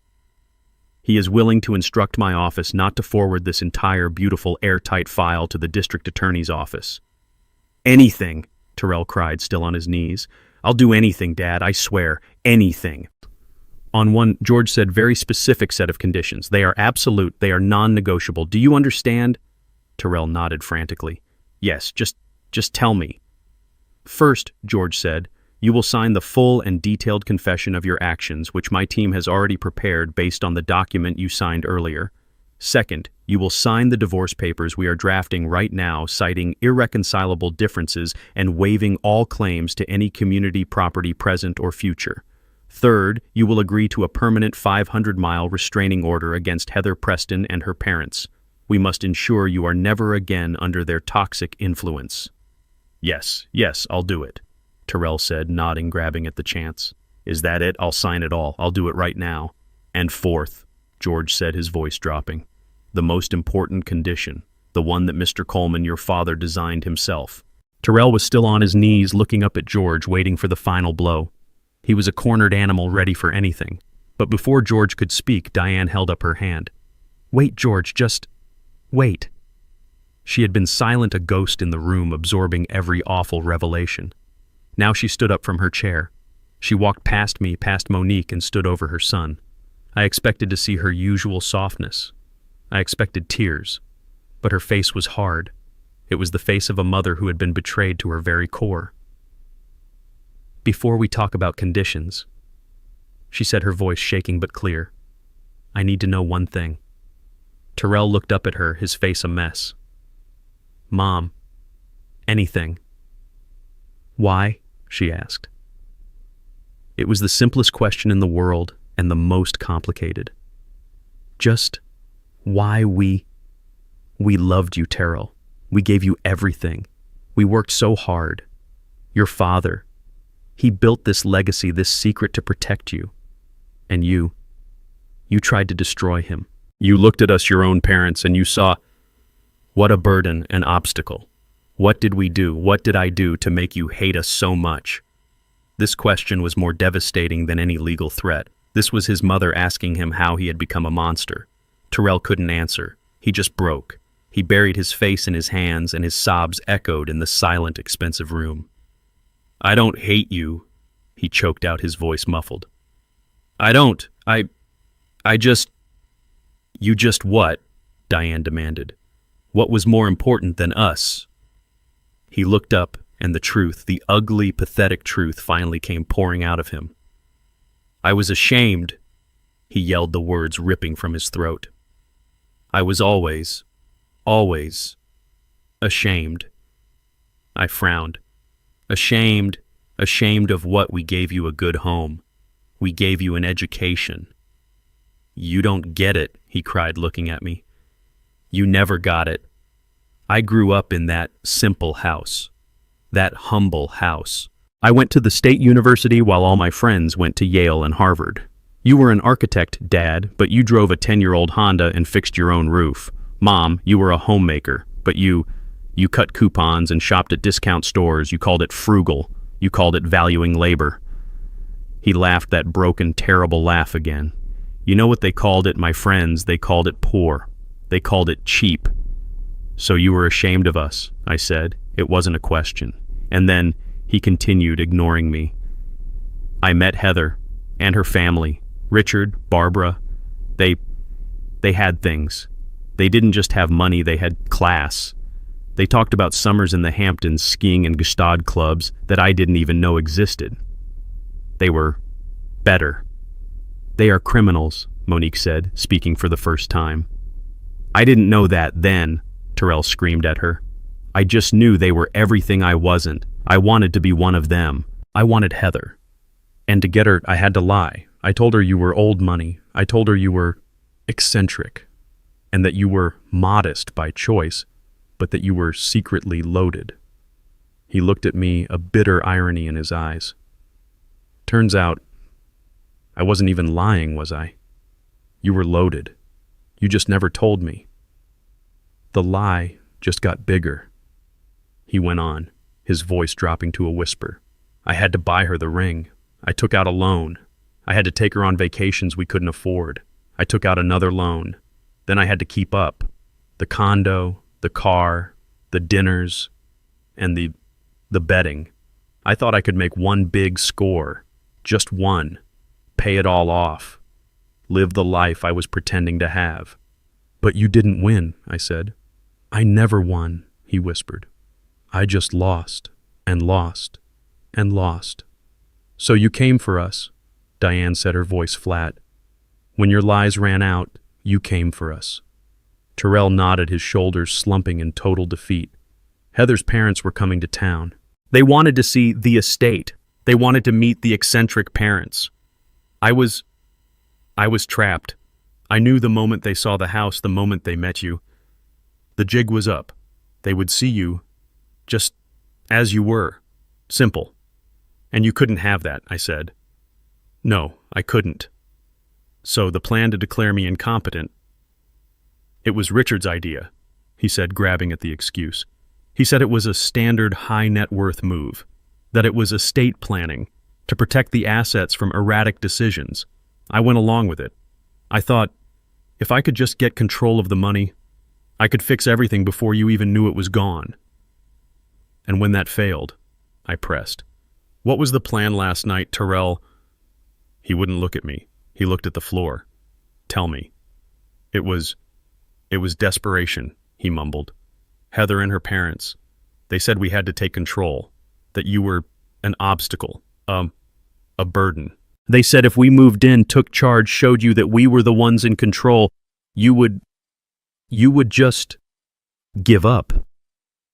Give up, Diane repeated, horrified. You were trying to break our spirits. We were going to sell the house, he admitted. Use the money to pay off the immediate debts. Move you and Dad into a nice facility, a really high-end one. We thought you'd be happier there, with people your own age. A facility, I said. You were going to sell our home, the home I built, and use the money to pay your gambling debts, all while locking us away in a nursing home. He stammered. You were ashamed of us, Terrell. I said, the final cold truth settling over us. You were ashamed of our simple life. So you decided to steal it, sell it for parts, and throw us away, all to impress a family of thieves and frauds. He had no answer. He just knelt there, the full, ugly, pathetic truth of his life exposed. He was a weak man, a gambler, and a liar who had tried to destroy his own parents out of shame. Terrell's confession hung in the air, thick and toxic. He was still kneeling on the floor, a broken 38-year-old man who had just admitted to throwing his entire life away because he was ashamed of us. He was ashamed of our love. Diane, who had been standing over him rigid with a mother's pain, slowly raised her right hand. I saw it coming, but I did nothing to stop it. The sound of her palm connecting with his cheek echoed in the high-ceilinged room. It was not a gentle tap. It was a hard, sharp slap that snapped Terrell's head to the side. That, she said, her voice trembling with a fury I had never heard from her in 45 years. That is for making me cry. That is for the terror you put us through. That is for standing in my kitchen and planning to throw your father and me into the basement. Terrell didn't even flinch. He just stayed there, his head bowed, the red mark blooming on his cheek. I thought that was it. I thought that was her final judgment. But then she did something that shattered my own resolve. She let out a great, shuddering sob, and she knelt on the floor in front of him. She pulled his head to her chest and wrapped her arms around him, holding him as he sobbed. And this, she cried, her tears falling into his hair. This is because you are still my son. You are my son, and you are a fool, a terrible, terrible fool, but you are still my son. Terrell's composure, the last of his pathetic defenses, completely shattered. He howled. It was a sound of pure, bottomless grief. He clung to his mother, his face buried in her shoulder, and they knelt there together, two halves of a broken heart, crying for the family that he had just destroyed. Monique turned her back, walking to the window to give them a moment of privacy. George looked at me, his face impassive, but his eyes said, "What now, Louis?" I let them cry for a full minute. I let the poison out, but this was not the end. This was the beginning of the consequences. I walked over to them. "Diane?" I said, my voice firm but not unkind. "That's enough." I placed my hand on her shoulder. She looked up at me, her face a mask of tears. "George, Monique," I said, "please give us a moment. My wife, my son, and me." George nodded. He and Monique quickly and quietly left the conference room, closing the heavy door behind them, leaving the three of us alone. I looked at Terrell, who was still kneeling, and at Diane, who was sitting on the floor beside him. "Get up, Terrell," I commanded. He sniffled, wiping his nose on the sleeve of his expensive rumpled suit. He looked like a disobedient child. "Dad, Get up." He slowly, painfully pushed himself to his feet. He stood before me, his head bowed, his shoulders slumped. "You have two paths," I said, my voice cold and hard. "I need you to listen very carefully. George and I have prepared a file. It contains the bank records, the testimony from the bank manager, the audio recordings of your Plan B conversation, and the signed confession that you and your criminal in-laws just gave us. It is enough to send you, Heather, and both her parents to prison for a very long time. That is path A. You and I and your mother never speak again." Terrell's eyes widened in raw terror. "Dad, no, you said there were conditions." "I did," I said. "And that is path B. You will avoid prison, Terrell. You will not face criminal charges from me, but you will pay for what you did. You will pay in a way that you finally understand. And these conditions, they are not negotiable. You will agree to all of them right here, right now, or I will call George back in here and he will walk that file straight over to the district attorney's office. Am I clear?" Yes, Dad, clear," he said, nodding frantically, his eyes desperate. "Anything, I'll do anything." "Good." I began to pace. "First, you will go into treatment, not just therapy. You are a gambler. You have an addiction. You will check into a 30-day inpatient program and you will follow it with outpatient meetings for as long as the doctor deems necessary. Am I clear?" "Yes, Dad." "Second, you will find a job. I don't care what it is. You can sweep floors, you can flip burgers, you can drive a truck. You will earn a paycheck with your hands. And with that paycheck, you will begin to pay back the $750,000 you owe, not to me, to the trust. You will pay it back with interest. You will not receive one single penny from me or from your mother or from the trust. Your inheritance is gone. Forever. Am I clear?" He swallowed hard. The reality of a lifetime of debt, of working-class labor, was hitting him. But he looked at me at the prison door waiting on the other side, and he nodded. "Yes, I understand. I will." Third, the Prestons, Heather, her entire family. You are done with them. George is drafting the divorce papers as we speak. You will sign them. You will file a permanent 500-mile restraining order against all three of them. You will never see them, speak to them, or contact them in any way for the rest of your life. They are poison, Terrell. They poisoned you and you let them. That ends today. Am I clear?" He didn't hesitate. "Yes, clear. It's over. I know." "Good," I said. I stopped pacing and stood in front of him. "And fourth, you will accept your punishment." Terrell looked at me, his eyes full of fear. Punishment, I thought. The job, the debt, that's not punishment, son. That's just being a responsible adult. That's just cleaning up your own mess. No, I mean a real punishment, a consequence, a daily reminder of what you did, of who you were willing to become. What is it?" he whispered. I let the silence sit for a moment. I looked at Diane. She nodded at me, her face still stained with tears, but her eyes were firm. She was with me. "You're going to come home," I said. Terrell's face flooded with a relief so profound he almost collapsed. "Home. Oh, Dad, thank you. Thank you." "Don't thank me yet." I cut him off. "You are not coming home as our son. You are coming home as our tenant. Monique is the new owner of the property. She will be your landlady." "I can pay rent," he stammered. "With my new job." "Oh, you'll pay rent," I said, "but not in money. You'll pay it in sweat. You are going to live in the basement." His face froze. "The basement. The guest room. The one in the basement. The one you and your wife so generously selected for me and your mother. That will be your new home. It's comfortable. It's convenient. It's close to the laundry room. And as you so rightly pointed out, one person doesn't really need all that much space. You will live there. And in exchange for rent, you will be the property's live-in handyman. You will fix the roof, Terrell. You'll unclog the drains. You will paint the fences. You will cut the grass. You will learn with your own hands what it takes to maintain the very house you were so ready to steal and sell.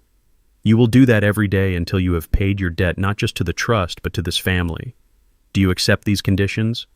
He stared at me, the full weight of his humiliation, his fall from grace crashing down on him. He had gone from a $35 million heir to a broke, divorced gambler sentenced to live in his parents' basement as a handyman. It was as I had intended, a fate worse than prison. It was justice. He looked at his mother. He looked at me. And he gave a single, slow, defeated nod. "Yes, Dad," he whispered. "I accept." 1 month later, the house at 124 Willow Creek was no longer the same. It was lighter. The oppressive, suffocating tension that had defined our lives for the past few years was gone, replaced by something I hadn't realized. I'd missed the sounds of a normal, happy home. Monique and her husband, David, a kind and steady man who worked as a high school physics teacher, had moved in 2 weeks after that day at George's office. They took the 2 guest rooms on the second floor. Monique, it turned out, was 6 months pregnant, a fact she had been afraid to share with anyone in the midst of the family chaos. The moment Diane found out, she transformed.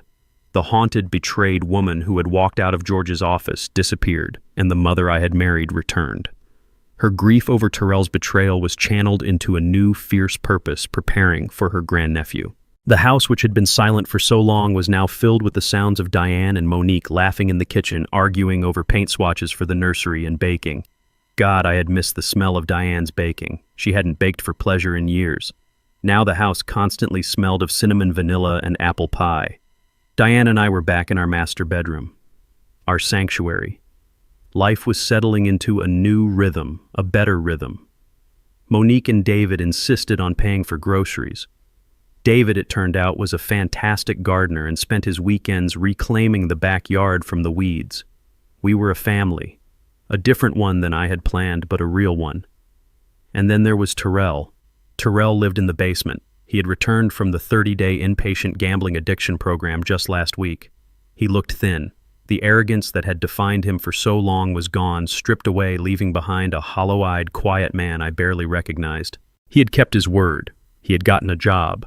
He was stocking shelves and mixing paint at the local Ace Hardware store. Every evening at exactly 6:15, I would hear the side door open and close. I would watch from the kitchen window as my son, my 38-year-old son, walked across the yard to the basement entrance. He was no longer the man in the sharp navy suit. He came home covered in a fine layer of drywall dust, his hair matted with sweat, his fingernails permanently stained with grease and paint. He looked exhausted. He looked broken, but he also looked real. He did not join us for dinner. That was part of the arrangement. His meals were his own responsibility. He ate alone in his basement room. He was a tenant, a handyman. He was serving his sentence. I did not speak to him, and he did not speak to me. We coexisted in the same house, 2 separate worlds. Diane would look at me, her eyes pleading, asking me to say something, to offer some small comfort. But I held firm. This was not a wound that could be healed with a simple, "I'm sorry." This was a debt that had to be paid in full with sweat and humility and time. This evening I was in the kitchen while Diane and Monique were upstairs. I was pouring myself a glass of water when I heard it, drip, drip, drip. The sound came from the kitchen sink, a steady, annoying, persistent leak from the faucet I had installed myself 15 years ago. I sighed. I looked at the drip, then I looked at the clock. 6:13 p.m. I waited. At 6:15 on the dot, I heard the side door. I watched Terrell walk past the window, his head down, his shoulders slumped, carrying his lunchbox. I dried my hands and walked to the basement door. I opened it and walked down the stairs. The room was clean, sparse. A single bed neatly made, a small desk, a hot plate in the corner. Terrell was standing in the middle of the room just taking off his heavy paint-stained work boots. He froze when he saw me. He looked like a startled animal. "Dad," he said. His voice was hoarse. "The faucet," I said, my voice flat all business. "The one in the kitchen, it's leaking. A seal is probably worn out. I need you to fix it." Terrell just looked at me. For a second, a flash of the old arrogant Terrell sparked in his eyes. The marketing director who didn't fix things. The man who hired people. I met his gaze unblinking. The spark died. He looked down at his dirty hands. "Okay," he said quietly. I'll need to go back to the store tomorrow. Get a new O-ring set for that model." "Fine," I said. "See that you do. Monique needs the kitchen for dinner." I turned to leave. I was halfway up the stairs when I stopped. I didn't turn around. "Your mother," I said, my back still to him. "She made that chicken cacciatore you like. There's a plate saved for you on the stove." I heard a sharp intake of breath from the room below. I waited. I heard a sound, a small choked noise. "Thank you," he whispered. His voice was thick. "Please, tell her thank you." I stood there for a moment longer, my hand on the railing. I was not ready to forgive him. I was not even close. But I knew what I was seeing. "You're paying your rent, Terrell," I said, still not looking at him. "You're getting your hands dirty. You're doing it on your own." I paused, and the final words came out heavy with the weight of everything we had lost and everything that was still broken. "For the first time in your life, you're doing it on your own." I walked up the stairs and closed the door, leaving him alone in the basement with his tools and the dinner his mother had saved for him. The phone rang 2 weeks later. It was George. His voice was crisp, efficient, and held a note of finality. "Lewis," he said, "I wanted to give you the final update on the Preston side of things. It's officially over." I was sitting at my kitchen table nursing a cup of coffee. Through the window I could see Diane and Monique in the backyard, sitting on the porch swing, talking animatedly about the baby that was on the way. "What happened, George?" I asked, my voice calm. "Richard Preston," George began, "was arrested by federal agents an hour ago at his golf club, right on the 9th hole." I closed my eyes. Justice. "The SEC investigation we uncovered was the final nail," George continued. "He wasn't just borrowing from his clients, Lewis. He was running a full-blown Ponzi scheme. He's looking at 20 years minimum. He's not getting out." I thought of that arrogant, condescending man who had laughed in my face and told me I was irrelevant. He was a man who measured everyone by their bank account, and his, it turned out, was built on pure fantasy. "And his wife Barbara?" I asked. "Completely wiped out," George replied, and I could hear the grim satisfaction in his voice. "Every account she had was tied to his fraudulent business. The house has been seized by the feds. The cars are gone. She's currently living in a Motel 6, according to my investigator. She's functionally bankrupt. Worse," George added, "she had the audacity to try and call my office demanding that the Coleman Trust pay for her legal fees. She claimed she was a victim of my aggressive tactics." "What did you do?" "I sent her a bill," George said flatly, "for the emotional distress she caused my clients, Mr. and Mrs. Lewis Coleman. She won't be calling again. The Prestons Lewis are finished, socially, financially, and legally. They flew too close to the sun and they got burned." I felt a quiet sense of order settle over me. It wasn't joy, it was just completion.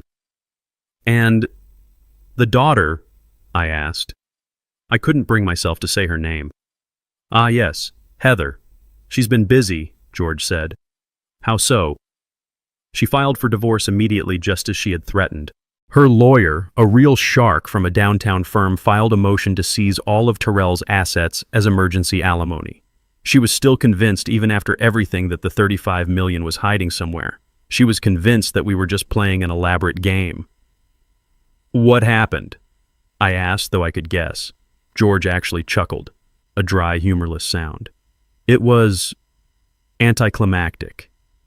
We had Terrell submit his last 3 pay stubs from the Ace Hardware store. We provided a notarized copy of his new lease agreement for the basement room. We showed his bank account, which currently has a balance of $212.48. I pictured Heather's face. "Her lawyer," George said with deep satisfaction, "quit the case this morning. He cited non-payment of services. It seems Heather couldn't afford her own shark. She has no job, no skills, and her parents' credit cards are now just useless pieces of plastic. She gets nothing. So she's left with nothing. She is left with exactly what she brought into this family, George confirmed. A bad attitude and a lot of expensive, out-of-style clothes. There was a pause. Don't feel too sorry for her, though, George added. My investigator did one last follow-up purely out of professional curiosity. She's already back on the market. She was spotted last night at a gala at the art museum trying to talk to a 90-year-old oil baron. She's hunting for her next victim. I shook my head, a small, bitter smile playing on my lips. Some people never learn, George. No, Louis, he replied. They don't, but we do. And Terrell is learning. That, I think, is what matters. His words hung in the air. So, George asked, his voice softening, all business concluded. That's the end of it. The Prestons are gone. Heather is gone. Terrell is paying his dues. The last question is, are you happy, Louis? After all this, was it worth it? I didn't answer right away. My gaze drifted back out the window. Diane and Monique were still on the porch swing laughing.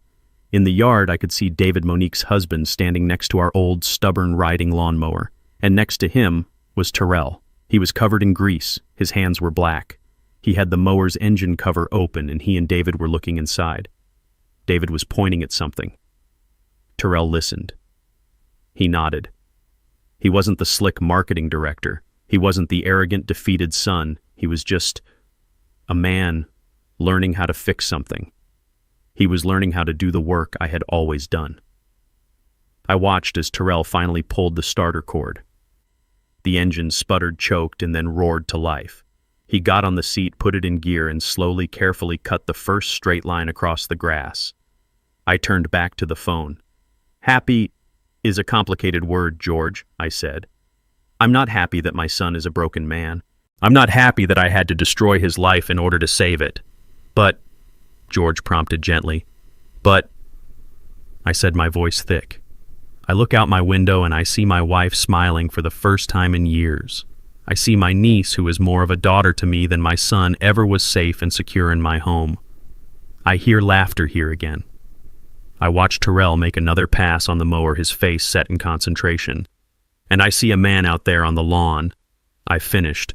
A man who might one day be worth something. I'm not happy, George, but I'm at peace. And for the first time in a very long time, I'm getting there. I'm getting closer. Thanks to you. That's all I needed to hear, Louis. Take care of that family. I will, I said. The real one. I hung up the phone. 6 months had passed since the day in George's office. 6 months since the old toxic order of my family had shattered. Winter had come and gone, and now a cool spring evening was settling over the house. Sunday dinner at 124 Willow Creek had once been a performance. A tense, quiet affair where Diane and I tried to pretend and Terrell and Heather pretended right back, all of us choking on unspoken resentments and lies. But this was different. The table was set for 5. The air in the dining room wasn't heavy. It was light. It smelled like Diane's roasted chicken and the lemon pound cake Monique had baked. David, Monique's husband, was telling a funny story about a student in his physics class who tried to argue that gravity was optional. Diane was laughing, a real deep laugh that I hadn't heard in years. She and Monique were sitting close together. Monique was 8 months pregnant now, glowing and full of life, and Diane fussed over her constantly, her grief over Terrell's betrayal channeled into this new, fierce purpose. I'm telling you, Diane Gray is too sophisticated, Monique said, pointing with her fork. Nonsense, Diane countered, her eyes sparkling. Gray is calming. We can add accents. Yellow ducks. It will be beautiful. We don't want the baby to be overstimulated, do we? They looked happy. My wife, who had been a ghost in her own home, was alive again. She had a purpose. She was going to be a grandmother in all but blood. And at the far end of the table, sitting in the chair that Richard Preston had once tried to claim, was Terrell. He was quiet. He ate his food, his eyes on his plate. He had been living in the basement for 6 months, working at the hardware store for 5. He looked different. The arrogance that had defined him for so long was gone, stripped away, leaving behind a hollow-eyed, quiet man. His hands His hands told the story. They were no longer the soft hands of a marketing director. They were rough.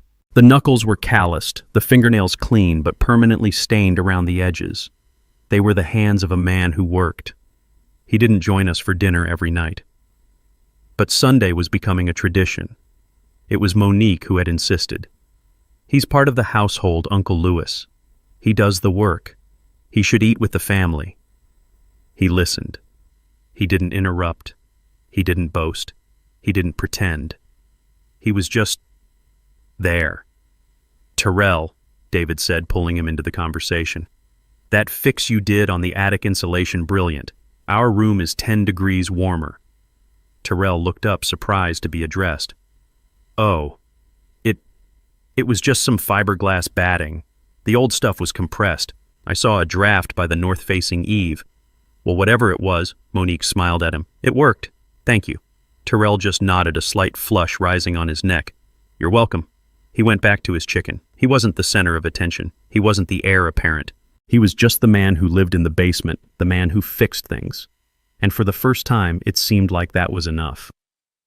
After dinner, Diane and Monique started clearing the plates, arguing over who got the last piece of cake. David went upstairs to read. I did what I always do. I went to the front porch. The air was cool, crisp. The smell of spring azaleas. I sat in my old rocking chair, the one my own father had built, and looked out at the quiet street. 124 Willow Creek. It was my house again. I heard the screen door creak open and close behind me. It was Terrell. He stood awkwardly by the door for a moment, his hands twisting in the pockets of his clean jeans. He looked nervous. "Dad," he said. His voice was quiet. "Terrell," I replied, not turning. I just kept rocking. He walked over and stood in front of me, blocking my view of the street.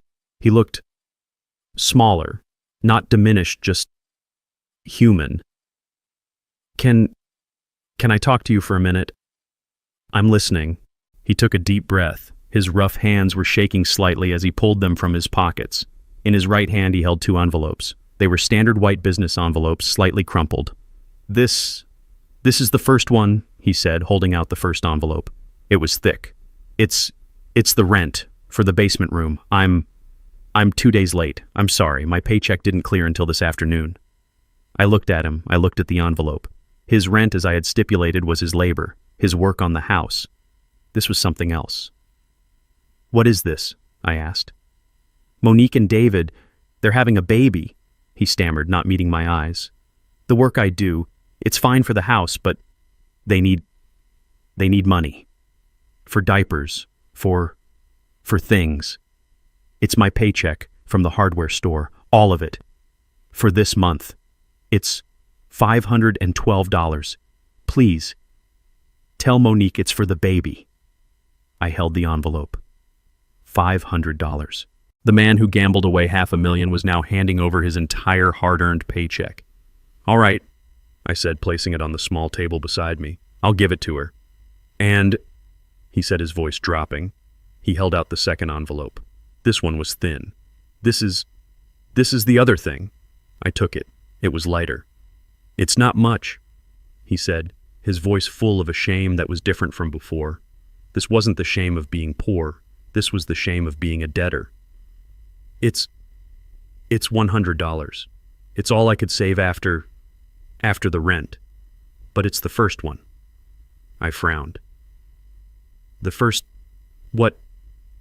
"The first payment," he said, finally meeting my eyes. "For the $750,000. I know it's just a drop. I know it will take forever, but it's a start. $100. I'll have another 100 next month, maybe more if I get overtime." He stood there exposed, offering this pathetic, powerful gesture. I held the small envelope in my hands. $100 against a debt of $750,000. It was nothing. It was a joke, and it was at the same time the most valuable payment I had ever seen. I looked at the envelope, then I looked up at my son. "You're right," I said, my voice thick. "It's not much. At this rate, it will take you more than 600 years to pay this off, Terrell." He flinched, but he didn't look away. He didn't make an excuse. He just stood there and took the truth. "I know, sir," he whispered. I slowly, deliberately put the envelope with the $100 into the breast pocket of my shirt right over my heart. "All right," I said, patting the pocket. "One payment down, a lot more to go." A single tear escaped his eye and rolled down his cheek. He wiped it away angrily with the back of his rough hand. "Yes, sir." He stood there for another moment. "The faucet, in the kitchen, I fixed it. It won't drip anymore." "Good," I replied. "That's good work." He nodded as if he had just been given the greatest compliment of his life.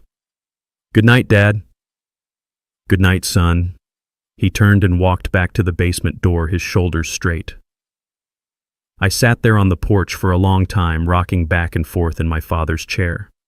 I heard the faint sounds of Diane and Monique laughing as they washed the dishes. I heard the distant sound of the city. I felt the crisp spring air on my face. George had asked me if I was happy. No, I wasn't happy. Happiness was too simple a word. I had lost my son, the brilliant, arrogant, weak, lying marketing director. That son was gone forever. I had been forced to destroy him. But as I sat there in the dark, my hand resting on my chest, feeling the small crin-clad envelope in my pocket, I realized that in the wreckage I had found something else. I had found a man who was paying his debts, a man who fixed what was broken, a man who was learning the hard way how to build a life instead of just buying one. I had lost the son I thought I wanted, but I had finally found the man I had always needed him to be. I closed my eyes. The house was quiet. The war was over, and for the first time in my 69 years, my world was finally truly in order. I was at peace. Here is the lesson we can all take from this story. This story teaches us a powerful lesson about the difference between price and value. Terrell and the Prestons were obsessed with the price of everything: the house, the cars, the status, but they understood the value of nothing. They mistook Lewis's humility for weakness and his simplicity for poverty. But true wealth isn't about what you can show off. It's about the character you build in private, the integrity you maintain under pressure, and the peace you find in an honest life. Respect, loyalty, and dignity are the only assets that can never be faked, forfeited, or gambled away. What did you think of Terrell's path to redemption? And who do you think was the real villain in this story? Let me know your thoughts in the comments below. And if you liked this story and want to hear more, please remember to like and subscribe.